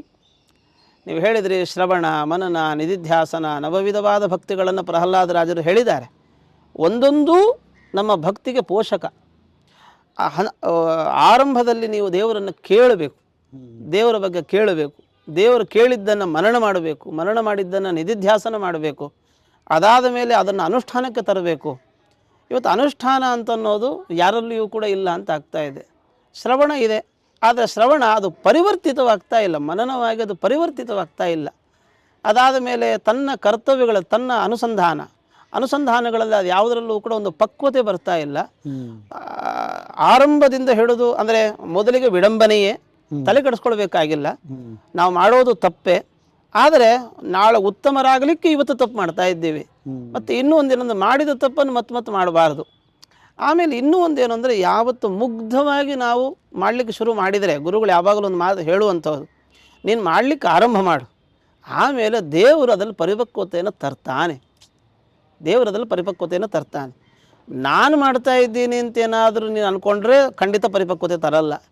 ದೇವರು ನನ್ನನ್ನು ನಿಮಿತ್ತೀಕರಿಸ್ಕೊಂಡು ಮಾಡಿಸ್ಕೊಳ್ತಾ ಇದ್ದಾನೆ, ನಾನು ದೇವರಿಗೆ ಸಮರ್ಪಣೆ ಮಾಡ್ತಾ ಇದ್ದೇನೆ. ಸರೆಂಡರ್ ಆಗೋದು ಶರಣಾಗತಿ ಅಂತನ್ನೋದು ಪ್ರತಿಯೊಂದು ಹಂತಗಳಲ್ಲಿಯೂ ಕೂಡ ಅದು ಅನಿವಾರ್ಯ. ಕೊನೆಯಲ್ಲಿ ಆತ್ಮಾರ್ಪಣೆ ಅಂತನ್ನೋದು ಹೌದು, ಆದರೆ ಪ್ರತಿಯೊಂದು ಹಂತಗಳಲ್ಲಿಯೂ ಕೂಡ ನಾಹಂಕರ್ತ ಹರಿಕರ್ತ ಅಂತನ್ನುವ ಒಂದು ಏನು ಸದ್ಭಾವನೆ ಇದೆ, ಅದು ಆಯಾಯ ಪ್ರಕ್ರಿಯೆಯ ಪೂರ್ಣತೆಗೆ ಸಹಕಾರಿ ಅಂತ ಕರೆಸಿಕೊಳ್ಳುತ್ತೆ. ಹಾಗಾಗಿ ಯಾರೋ ವಿಡಂಬನೆ ಮಾಡ್ತಾರೆ, ತಲೆಗಡಿಸ್ಕೊಳ್ಬೇಡ. ನಾವು ಇನ್ನೊಬ್ಬರನ್ನು ನೋಡುವಂಥ ಅಗತ್ಯವೂ ನಮಗಿಲ್ಲ. ನಾವು ನಮ್ಮನ್ನು ನೋಡ್ಕೊಂಡು ಬಿಟ್ಟರೆ ಖಂಡಿತವಾಗಿಯೂ ಕೂಡ ಅದೊಂದು ನಾವು ನಮ್ಮ ಪರಿಪೂರ್ಣತೆಯ ಸಾಧನೆಗೆ ಇದೆಲ್ಲ ಪೋಷಕ ಆಗುತ್ತೆ. ಇವತ್ತು ದುರದೃಷ್ಟ, ನಮ್ಮನ್ನು ನಾವು ನೋಡ್ಕೊಳ್ತಾ ಇಲ್ಲ, ಬೇರೆಯವ್ರನ್ನ ನೋಡ್ಕೊಳ್ತಾ ಇದ್ದೇವೆ. ಅವರು ಮಾಡ್ತಾ ಇರೋದನ್ನು ನಾವು ಮಾಡಲಿಕ್ಕೆ ಆಗ್ತಾ ಇಲ್ಲ, ನಾವು ಮಾಡಬೇಕಾಗಿರೋದನ್ನು ನಾವು ಮಾಡಲಿಕ್ಕೆ ಆಗ್ತಾ ಇಲ್ಲ. ಹೀಗಾಗಿ ಅದು ದೇವರಲ್ಲೇ ಕೇಳ್ಕೊಳ್ಬೇಕಾದದ್ದು, ದೇವರೇ ನನಗೆ ಅನನ್ಯವಾದ ಒಂದು ಭಕ್ತಿಯನ್ನು ಕೊಡು, ನಿನ್ನ ಪ್ರೀತಿಯನ್ನು ಹೇಗೆ ಮಾಡಬೇಕು ಅಂತ ಅನ್ನೋದನ್ನು ನೀನೇ ಕಲಿಸ್ಕೊಡು, ಅನನ್ಯವಾದ ಒಂದು ಪ್ರೀತಿ ಕೊಡು, ಜೊತೆಗೆ ನಿನ್ನ ತಿಳುವಳಿಕೆಯನ್ನು ಕೊಡು. ಭಗವಂತನ ಮಹಿಮೆ ಅಪಾರ ಅಗಾಧ, ಅವನ್ನ ತಿಳಿದುಕೊಳ್ಳಲಿಕ್ಕೆ ಲಕ್ಷ್ಮೀದೇವಿಯೂ ಕೂಡ ಇವತ್ತಿಗೂ ಸಾಧ್ಯವಾಗ್ತಾ ಇಲ್ಲ ಅವಳಿಗೆ. ಅಂಥದ್ರಲ್ಲಿ ನಾನು ದೇವರನ್ನು ಎಷ್ಟು ತಿಳ್ಕೊಳ್ತೇನೆ, ಎಷ್ಟು ಪ್ರೀತಿ ಮಾಡಬಲ್ಲೆ, ಎಷ್ಟು ಭಕ್ತಿ ಮಾಡಬಲ್ಲೆ, ಆದರೆ ಈ ಜೀವನ ಯೋಗ್ಯತೆ ಎಷ್ಟಿದೆಯೋ ಏನೋ ಗೊತ್ತಿಲ್ಲ. ಹಾಗಾಗಿ ಎಷ್ಟು ತುಂಬಿದೆಯೋ, ಎಷ್ಟು ಬರ್ತಾ ಇದೆಯೋ ಅಷ್ಟನ್ನೂ ಸ್ವಾಗತ ಮಾಡುವಂಥ ಮನಸ್ಥಿತಿ ಬೇಕು. ದೇವರನ್ನು ಪದೇ ಸ್ವಾಗತ ಮಾಡುವಂಥ ಒಂದು ಮನಸ್ಥಿತಿ ಬೇಕು. ಅದಕ್ಕೆ ಸರಿಯಾದ ಒಂದು ಗುರುಗಳ ಒಂದು ಮಾರ್ಗದರ್ಶನ ಬೇಕು. ಆ ಗುರುಗಳ ಮಾರ್ಗದರ್ಶನದಲ್ಲಿ ದೇವರು ತೆರೆದಷ್ಟು ತೆರೆಸಿಕೊಳ್ಳುವಂತಹ ಒಂದು ಒಳ್ಳೆಯ ಮನಸ್ಥಿತಿಯನ್ನು ಕಲ್ಪಿಸಿಕೊಂಡು ನಾವು ಕೂಡ ದೇವರಿಗೆ ಶರಣಾಗತಿಯನ್ನು ದೇವರಲ್ಲಿ ಶರಣಾಗತಿಯನ್ನು ಹೊಂದಿದರೆ ಖಂಡಿತವಾಗಿಯೂ ಕೂಡ ಉತ್ತಮವಾದ ಭಕ್ತಿ ಮಾರ್ಗದಲ್ಲಿ ನಾವು ಮುನ್ನಡೆಯಲಿಕ್ಕೆ ಸಾಧ್ಯ. ಮಾಡ್ಕೊಳ್ತಾ ಹೋಗಿ ದೇವರು ಜ್ಞಾನವನ್ನು ಅವನೇ ಕೊಡ್ತಾನೆ, ಅವನೇ ಗುರುಗಳನ್ನು ಕಳಿಸಿಕೊಡ್ತಾನೆ. ನಾವು ಇವತ್ತು ನೋಡಿ ಹುಟ್ಟಿದಾರಭ್ಯ ನಾಳೆಗಾಗಿ ನಾವು ಯಾವುದನ್ನೂ ಪ್ರಯತ್ನ ಮಾಡಬೇಕಾಗಿರಲಿಲ್ಲ. ವಸ್ತುತಃ ನಾಳೆಗಾಗಿ ದೇವರು ಯಾವತ್ತೂ ಸಿದ್ಧ ಮಾಡಿ ಇಟ್ಟುಬಿಟ್ಟಿದ್ದಾನೆ. ನಮ್ಮ ನಾಳೆಗೋಸ್ಕರವಾಗಿ ದೇವರು ಯಾವತ್ತೂ ಸಿದ್ಧ ಮಾಡಿ ಇಟ್ಟುಬಿಟ್ಟು ಆಗೋಗಿದೆ. ನಾಳೆ ನಾನು ತಿನ್ನಬೇಕಾದ ಹಣ್ಣು ಯಾವತ್ತೋ ಬೀಜವಾಗಿ ಮರವಾಗಿ ಹಣ್ಣಾಗಿ ಸಿದ್ಧವಾಗಿದೆ. ಆದರೆ ನಾವು ನಾಳೆಗೋಸ್ಕರವಾಗಿ ಯೋಚನೆ ಮಾಡ್ತಾ ಇದ್ದೇವೆ. ಆದರೆ ಯೋಚನೆ ಮಾಡಬೇಕಾಗಿಲ್ಲ, ದೇವರು ನಾಳೆಗೋಸ್ಕರವಾಗಿ ನಮಗೆಲ್ಲ ವ್ಯವಸ್ಥೆ ಮಾಡಿಟ್ಟಿದ್ದಾನೆ. ಆ ಒಂದು ಭಾವನೆ, ಅವನಿದ್ದಾನೆ, ಅವನು ನಮ್ಮನ್ನು ನೋಡಿಕೊಳ್ತಾನೆ, ಆ ಒಂದು ಹಿನ್ನೆಲೆ ನನ್ನ ಕರ್ತವ್ಯಾಚರಣೆಯನ್ನು ನಾನು ಮಾಡಬೇಕು. ಅವನಿದ್ದಾನೆ, ಅವನು ನೋಡ್ಕೊಳ್ತಾನೆ ಅಂಥೇಳಿ ನಾನು ಒಂದು ವೇಳೆ ಹಾಗೆ ಕೂತ್ಕೊಂಡ್ರೆ ಅದು ತಪ್ಪಾಗುತ್ತೆ. ಹಾಗಾಗಿ ಅದನ್ನು ಗುರುಗಳು ಹೇಳುವಂಥವ್ರು, ಯತ್ರ ಯೋಗೇಶ್ವರ ಕೃಷ್ಣ ಯತ್ರ ಪಾರ್ಥೋ ಧನುರ್ಧರ ಅಂತ. ಯೋಗಪ್ರದನಾದ ಭಗವಂತ ಇದ್ದಾನೆ, ಆದರೆ ದೇವರು ಯೋಗಪ್ರದನಾಗಬೇಕು ಅಂದರೆ ಧನುರ್ಧಾರಿಯಾಗಿರಬೇಕು ಪಾರ್ಥ. ಅಂದರೆ ಧನುರ್ಧಾರಿ ಅಂತ ಹೇಳಿ ಅವನನ್ನು ಆ ಪ್ರಯತ್ನಪೂರ್ವಕವಾದಂತಹ ಪುರುಷನನ್ನು ಅದನ್ನು ಹೇಳ್ತಾ ಇದೆ. ನೀನು ಪ್ರಯತ್ನ ಮಾಡು, ನಾನು ನಿನಗೆ ಬೇಕಾಗಿರುವಂಥದ್ದು ನಾನು ಕೊಡ್ತೇನೆ ಅಂತ ಹೇಳಿ ದೇವರಿಗೆ ಕೈ ಮುಗಿದ್ಬಿಟ್ಟು ಹೆಂಗೋ ಒಂದು ಎಕ್ಸಾಮ್ ಪಾಸ್ ಮಾಡಿಸ್ಬಿಡು, ಹೆಂಗೋ ಒಂದು ಕೆಲಸ, ನಮ್ಮ ಪ್ರಯತ್ನನೂ ಮುಖ್ಯ. ಅವನು ಹೆಂಗೆ ಧನುರ್ಧರ ಹಿಡಿದು ಯುದ್ಧಕ್ಕೆ ನಿಂತ, ನೀನು ನಿಲ್ಲು, ಆಮೇಲೆ ನಾನು ಶತ್ರು ಕೊಲ್ಲೋ ಹಾಗೆ ನಾನು ನೋಡ್ಕೊಳ್ತೇನೆ. ಮತ್ತೆ ಇನ್ನೊಂದೇನಂದ್ರೆ, ನೀನೇ ನಿಶ್ಚಯ ಮಾಡಿ ಇಡಬೇಡ ಫಲವನ್ನು. ನಾನು ಕೊಲ್ಲಬೇಕು ಅಂತ ಅನ್ಕೊಂಡು ನೀನು ಯುದ್ಧಕ್ಕೆ ಹೋಗಬೇಡ. ಕೊಲ್ಲಬೇಕು ಅಂತ ಯುದ್ಧಕ್ಕೆ ಹೋಗು, ಕೊಲ್ತೀನಿ ಅಂತ ಯುದ್ಧಕ್ಕೆ ಹೋಗಬೇಡ. ಕೊಲ್ಲಬೇಕು ಅಂತ ಯುದ್ಧಕ್ಕೆ ಹೋಗು. ಪಾಸ್ ಆಗಬೇಕು ಅಂತ ಹೇಳಿ ಪರೀಕ್ಷೆ ಬರೆಯೋದು ಉತ್ತಮ, ಹೌದು. ಅದು ಪಾಸ್ ಆಗಲಿಲ್ಲ ಅಂತಂದರೆ ಭಾಳ ತೊಂದರೆ ಆಗಿಬಿಡುತ್ತಲ್ಲ, ಹೀಗಾಯ್ತಲ್ಲ. ಅದಕ್ಕಿಂತ ಮುಂಚೆ ನೀನು ಪ್ರಯತ್ನದ ಮೇಲೆ ನಿನಗೆ ವಿಶ್ವಾಸ ಇದೆಯಾ, ಈ ಯೋಚನೆಯೇ ಬರಲ್ಲ. ಪ್ರಯತ್ನದ ಮೇಲೆ ವಿಶ್ವಾಸ ಇಲ್ಲ ಅಂತಂದರೆ ಮಾತ್ರವೇ ನಾನು ಪಾಸ್ ಆಗ್ತೀನೋ ಇಲ್ಲವೋ ಅಂತ ಸ್ವಲ್ಪ ಸಂದೇಹ ಬರುತ್ತೆ. ಹಾಗಾಗಿ ಯಾರು ನಿರಂತರವಾದ, ಅದಕ್ಕೆ ಹೇಳ್ದ, ನಿರಂತರವಾಗಿ ನಮ್ಮ ಅಭ್ಯಾಸ ಅನ್ನೋದು ಯಾವುದೋ ಒಂದು ಕಾಲದಲ್ಲಿ ಇರುವಂಥದ್ದಲ್ಲ, ನಿರಂತರವಾಗಿರಬೇಕು. ಸತತಂ ಶಾಸ್ತ್ರ ವಿಮರ್ಶೇನ ಭವಿಷ್ಯತಿ ಸಾಕ್ಷಾತ್ಕಾರ ಅಂತ ಆಚಾರ್ಯರು ಹೇಳುವಂಥ ಮಾತು. ದೇವರ ಜೊತೆಗೆ ಒಂದು ಸಂಬಂಧ ಗಟ್ಟಿಯಾಗಬೇಕು, ದೃಢವಾಗಬೇಕು ಅಂತಂದರೆ ಅದಕ್ಕೆ ನಿರಂತರವಾದ ಒಂದು ಅಭ್ಯಾಸ ಬೇಕು ಅಂತ. ಅಭ್ಯಾಸ ಇತ್ತು ಅಂತ ಆದರೆ ಎಲ್ಲವೂ ಕೂಡ ಯಶಸ್ವಿ ಆಗುತ್ತೆ. ಯಶಸ್ವಿ ಆಗಲಿಲ್ಲ ಅಂತ ಇಟ್ಕೊಳ್ಳಿ, ದೇವರ ಚಿತ್ತ ಇಲ್ಲ ಅಂತ ಇಟ್ಕೊಳ್ಳಿ ಅಷ್ಟೆ. ಅಂದರೆ ನಾನು ಅಂದುಕೊಂಡದ್ದೇ ದೇವ್ರು ಅಂದುಕೊಂಡಿರ್ತಾನೆ. ಅಂದರೆ ದೇವ್ರು ಅಂದುಕೊಂಡದ್ದೇ ನಾನು ಅಂದುಕೊಂಡ್ರೆ ಅದು ಆಗುತ್ತೆ. ನಾನು ಅಂದ್ಕೊಳ್ಳೋದೊಂದು ದೇವ್ರು ಅಂದ್ಕೊಳ್ಳೋದೊಂದು ಆದರೆ ಖಂಡಿತವಾಗೂ ಆಗಲ್ಲ. ನಾನು ಪ್ರಯತ್ನ ಪಟ್ಟಿದ್ದೀನಿ ಆಗಿಲ್ಲ ಅಂತ ಆದರೆ ತಲೆ ಕೆಡಿಸ್ಕೊಳ್ಬಿಡಿ, ದೇವರು ಈ ವಿಷಯದಲ್ಲಿ ಅಂದ್ಕೊಂಡಿಲ್ಲ ಅಷ್ಟೇ. ಯಾಕೆ ಅಂದ್ಕೊಳ್ಳಿಲ್ಲ ಅಂತಂದರೆ ಇನ್ನೇನೋ ಕಾರಣ ಇರುತ್ತೆ ಅಂತ. ನಾನು ಯಾವಾಗೋ ಎಲ್ಲೋ ಇರಬೇಕಾಗಿತ್ತು, ಆದರೆ ಇವತ್ತು ಇಲ್ಲಿದ್ದೀನಿ ಅಂತಂದರೆ ಅವತ್ತು ನಾನು ಒಂದು ವೇಳೆ ಅಲ್ಲೇನೋ ಸಫರಣ ಆಗಿಬಿಟ್ಟಿದ್ದಿದ್ರೆ ಇಲ್ಲಿ ಬರ್ತಾ ಇರಲಿಲ್ಲ. ಹೋಗಲಿ, ಇಲ್ಲಿ ಇನ್ನು ನಾಳೆ ಏನೋ ಗೊತ್ತಿಲ್ಲ, ಎಲ್ಲಿಗೆಲ್ಲಿ ಕಳಿಸ್ತಿರ್ತಾನೋ ಅಲ್ಲಿಗೆ ಹೋಗ್ತಾ ಇರಬೇಕು, ನಮ್ಮದು ಅನಿವಾರ್ಯ ಸ್ಥಿತಿ. ಹಾಗಾಗಿ ನಮ್ಮದು ಅಂತ ಅನ್ನೋದು ಏನೂ ಇಲ್ಲ ಅಂತ ಆದಮೇಲೆ ಎಕ್ಸ್ಪೆಕ್ಟೇಷನ್ ಮಾಡ್ಕೊಳ್ಳುವಂಥದ್ರಲ್ಲಿ ಅರ್ಥವೂ ಇಲ್ಲ. ಜೊತೆಗೆ ಎಕ್ಸ್ಪೆಕ್ಟ್ ಮಾಡಿಕೊಂಡು ಅಯ್ಯೋ ದೇವರು ಕೊಡಲಿಲ್ಲ ಅಂತ ಅನ್ನೋದರಲ್ಲಿ ನಿರಾಶೆ ಮಾಡ್ಕೊಳ್ಳೋದು, ದೇವರ ಬಗ್ಗೆ ನಿರಾಶೆ ಮಾಡ್ಕೊಳ್ಳೋದು ಅದರಲ್ಲೂ ಅರ್ಥ ಇಲ್ಲ. ಹಾಗಾಗಿ ಅವನ ಮಹಿಮೆಯನ್ನು ಅರ್ಥ ಮಾಡಿಕೊಂಡು ಅವನು ನನ್ನ ಯೋಗ್ಯತೆಗೆ ಅನುಗುಣವಾಗಿ ಪ್ರತಿಯೊಂದನ್ನು ನನಗೋಸ್ಕರವಾಗಿ ಸಿದ್ಧ ಮಾಡಿ ಇಟ್ಟಿದ್ದಾನೆ. ಇವತ್ತು ಇದು ಕೊಟ್ಟಿಲ್ಲ ಅಂದರೆ ಇನ್ಯಾವುದಕ್ಕೋಸ್ಕರವಾಗಿ ಕೊಟ್ಟಿಲ್ಲ ಅಷ್ಟೇ. ಒಂದು ಸಣ್ಣ ಉದಾಹರಣೆ ಹೇಳ್ಬೋದಾದರೆ, ನಾವೆಲ್ಲ ಒಂದು ಸಣ್ಣ ಮಗು ಮನೆಯಲ್ಲಿದೆ, ಅದು ತೊಟ್ಲಲ್ಲಿ ತೂಗ್ತಾ ಇದ್ದೇವೆ, ಮನೆಯಲ್ಲಿ ದೀಪಾವಳಿ ಹಬ್ಬ, ಹೋಳಿಗೆ ಊಟ ಮಾಡಿಕೊಂಡು ಹೋಳಿಗೆಲ್ಲ ಮಾಡ್ಕೊಂಡು ಊಟ ಮಾಡ್ತಾ ಇದ್ದೇವೆ. ನಾವೆಲ್ಲ ಊಟ ಮಾಡ್ತಾ ಇದ್ದೇವೆ, ಅಯ್ಯೋ ಮಗುಗೆ ಬಿಟ್ಟು ಊಟ ಮಾಡಿದರೆ ಹೆಂಗಪ್ಪ ಅಂತೇಳಿ ಮಗುವಿಗೆ ಹೋಳಿಗೆ ತಿನ್ನಿಸಿದ್ರೆ ಹೇಗೆ? ಮಗುವಿಗೆ ಹೋಳಿಗೆ ತಿನ್ನಿಸಬಾರ್ದು. ಯಾಕೆ ಅಂತಂದರೆ ಅದಕ್ಕೆ ಅಯೋಗ್ಯತೆ ಇಲ್ಲ, ಬೇರೆ ಆಹಾರ, ಅದಕ್ಕೆ ಬೇರೆ ಆಹಾರ ಇದೆ, ನಿಶ್ಚಿತವಾಗಿ ಇದೆ. ಇದು ತಿಂದರೆ ಅದಕ್ಕೆ ಅಜೀರ್ಣ ಆಗುತ್ತೆ, ಅದು ನಮಗೆ ಗೊತ್ತಿದೆ. ಆದ್ದರಿಂದ ಯಾರೂ ಬೇಜಾರು ಮಾಡ್ಕೊಳ್ಳಲ್ಲ, ಅಯ್ಯೋ ಹೋಳಿಗೆ ತಿನ್ನಿಸಿಲ್ಲ ಅಂತ. ಹಾಲು ಕುಡಿಸ್ಬೇಕು ಅಂತ ಅವಾಗ ಅಂದ್ಕೊಳ್ತೇವೆ ನಾವು. ಹಾಗೆ ದೇವರು ನಮಗೆ ಯೋಗ್ಯವಾಗಿರುವಂಥದ್ದನ್ನು ಕೊಟ್ಟೇ ಕೊಡ್ತಾನೆ. ಜೊತೆಗೆ ಇನ್ನೊಬ್ಬರು ತೆಗೆದು ನಮಗೆ ಕೊಡಲ್ಲ, ನಮ್ಮದು ತೆಗೆದು ಇನ್ನೊಬ್ಬರಿಗೆ ಕೊಡಲ್ಲ, ಇದು ವಿಧಿ. ಹೀಗಿರುವಾಗ ಯಾರಿಗೋ ಏನೋ ಸಿಕ್ತು ಅಂಥೇಳಿ ನೀವು ಬೇಜಾರು ಮಾಡ್ಕೊಳ್ಬೇಡಿ, ನನಗದು ಸಿಗಲಿಲ್ಲ ಅಂಥೇಳಿಯೂ ಕೂಡ ಬೇಜಾರು ಮಾಡ್ಕೊಳ್ಬೇಡಿ. ನಿಮಗೆ ಸಿಗಬೇಕಾಗಿರೋದು ನಿಮಗೆ ಸಿಕ್ಕಿರುತ್ತೆ, ಅವನಿಗೆ ಸಿಗಬೇಕಾಗಿರೋದು ಅವನಿಗೆ ಸಿಗುತ್ತೆ. ಇವತ್ತು ಸಿಗದೇ ಇರೋದು ನಾಳೆ ಸಿಗ್ಬೋದು, ನಾಳೆ ಸಿಗುವಂಥದ್ದು ಇವತ್ತೇ ಸಿಗ್ಬೋದು. ಇದ್ಯಾವುದು ನಮ್ಮ ಅಧೀನ ಅಲ್ಲ, ಇದೆಲ್ಲವೂ ದೇವರ ಚಿತ್ತ. ಹೀಗಾಗಿ ದೇವರ ಚಿತ್ತಕ್ಕೆ ಅನುಗುಣವಾಗಿ ನಿರಾಶಿ ನಿರ್ಮಮೋ ಭೂತ್ವ, ಯುದ್ಧ ನಿರಾಶಿ, ಯಾವ ಆಸೆ ಪಡಬೇಡ, ಇದು ಮಮ ಅಂತ ಅನ್ಬೇಡ, ಇದು ನನಗೆ ಅಂತ ಅನ್ಬೇಡ, ಸುಖವಾಗಿರ್ತೀನಿ ನೀನು ಅಂತ. ಬಹಳ ಅದ್ಭುತವಾಗಿ ತಿಳಿಸ್ಕೊಟ್ರಿ ಗುರುಗಳೇ. ಅದು ಜ್ಞಾನ ಮತ್ತು ಭಕ್ತಿ, ಆ ನವವಿಧ ಭಕ್ತಿ ಹೇಗೆ ಭಗವಂತನೇ ನಾವು ಶುರು ಮಾಡಿದ್ರೆ ಸಾಕು, ನೀವು ಬೇಬಿ ಸ್ಟೆಪ್ಸ್ ತಗೊಳ್ಳಿ, ಮಿಕ್ಕಿದ್ದೆಲ್ಲ ಅವನೇ ಕೈ ಹಿಡಿದು ಕರ್ಕೊಂಡು ಹೋಗ್ತಾನೆ ಅನ್ನೋ ವಿಷಯನ ತುಂಬ ಚೆನ್ನಾಗಿ ತಿಳಿಸ್ಕೊಟ್ರಿ. ಹೀಗೆ ಇನ್ನೊಂದು, ನೀವು ಜ್ಞಾನದ ಬಗ್ಗೆ ನಾವು ಮಾತಾಡ್ತಿದ್ವಿ, ಭಕ್ತಿ ಬಗ್ಗೆ. ಈ ವೇದವ್ಯಾಸ ಗುರುಕುಲನ ತಾವು ಕಳೆದ 3 ವರ್ಷದಿಂದ ಇಲ್ಲಿ ಎಲ್ಲ ಜವಾಬ್ದಾರಿಗಳು ನಿಮ್ಮ ನೇತೃತ್ವದಲ್ಲಿ ಇದು ನಡೀತಾ ಇದೆ. ತಾವು ಮೂಲತಃ ಬಾಗೇಪಲ್ಲಿಯವರು, ನೀವು ವ್ಯಾಸಂಗ ಮಾಡಿದ್ದು ಪೂರ್ಣಪ್ರಜ್ಞ ವಿದ್ಯಾಪೀಠದಲ್ಲಿ. ಹೇಗೆ ಬಹಳಷ್ಟು ಜನ, ನನಗೆ ತುಂಬ ನಿಮ್ಮ ಬಗ್ಗೆ ಒಂದು ದೊಡ್ಡ ಅಭಿಮಾನ ಏನಂದರೆ, ಇಲ್ಲಿ ನಾನು ಡೆಲ್ಲಿಗೆ ಬಂದಾಗೆಲ್ಲ ನಿಮ್ಮನ್ನು ನೋಡಿದ್ದೀನಿ, ಎಷ್ಟು ವೆಲ್ಕಮ್ ಮಾಡ್ತೀರಾ ಪ್ರತಿಯೊಬ್ಬರನ್ನು, ಎಲ್ಲ ವ್ಯವಸ್ಥೆಗಳು ನೋಡ್ಕೊಳ್ತೀರಾ, ಜೊತೆಗೆ ದೊಡ್ಡ ಗುರುಕುಲ ನಡೆಸುವಂತಹ ಒಂದು ದೊಡ್ಡ ಜವಾಬ್ದಾರಿ ನಿರ್ವಹಿಸ್ತಾ ಇದ್ದೀರಾ. ಇದ್ರ ಬಗ್ಗೆ ತಾವು ಹೇಳೋದಾದರೆ, ಹೇಗೆ ನಿಮಗೆ ದಿಲ್ಲಿ ಕಡೆಗೆ, ಬೆಂಗಳೂರಿಂದ ದಿಲ್ಲಿ ಕಡೆಗೆ ಬಹಳ ಜನ ಪಂಡಿತರು ಬರಲ್ಲ, ಸಾಮಾನ್ಯವಾಗಿ ನಾನು ನೋಡಿದ ಹಾಗೆ ಅವ್ರಿಗೆ ಬೆಂಗಳೂರು ಪಟ್ಟಣದಲ್ಲಿ ಇದರಲ್ಲಿ ಆಕರ್ಷಣೆ ಜಾಸ್ತಿ. ಯಾಕೆಂದರೆ ಇಲ್ಲಿ ಬಂದು ಇಲ್ಲಿ ಒಂದು ದೊಡ್ಡ ಜವಾಬ್ದಾರಿ ತಗೊಂಡು ಇಲ್ಲಿ ಒಂದು ಇದನ್ನು ಜೀರ್ಣೋದ್ಧಾರ ಮಾಡಿ ಎಲ್ಲ ವ್ಯವಸ್ಥೆಗಳನ್ನು ಮಾಡೋದು ಅಂದರೆ ಅದೊಂದು ದೊಡ್ಡ ಚಾಲೆಂಜು.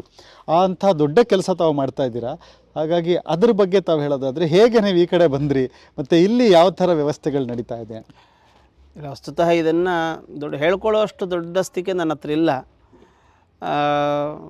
ಪರಮಪೂಜ್ಯ ವಿಶ್ವಪ್ರಸನ್ನ ತೀರ್ಥ ಶ್ರೀಪಾದಂಗಳವರು, ಅವರ ಆದೇಶ, ಜೊತೆಗೆ ವಿಶ್ವೇಶತೀರ್ಥರ ಒಂದು ಕನಸು, ವಿದ್ಯಾಮಾನ್ಯ ತೀರ್ಥ ಶ್ರೀಪಾದಂಗಳವರ ಒಂದು ಅಪೇಕ್ಷೆ.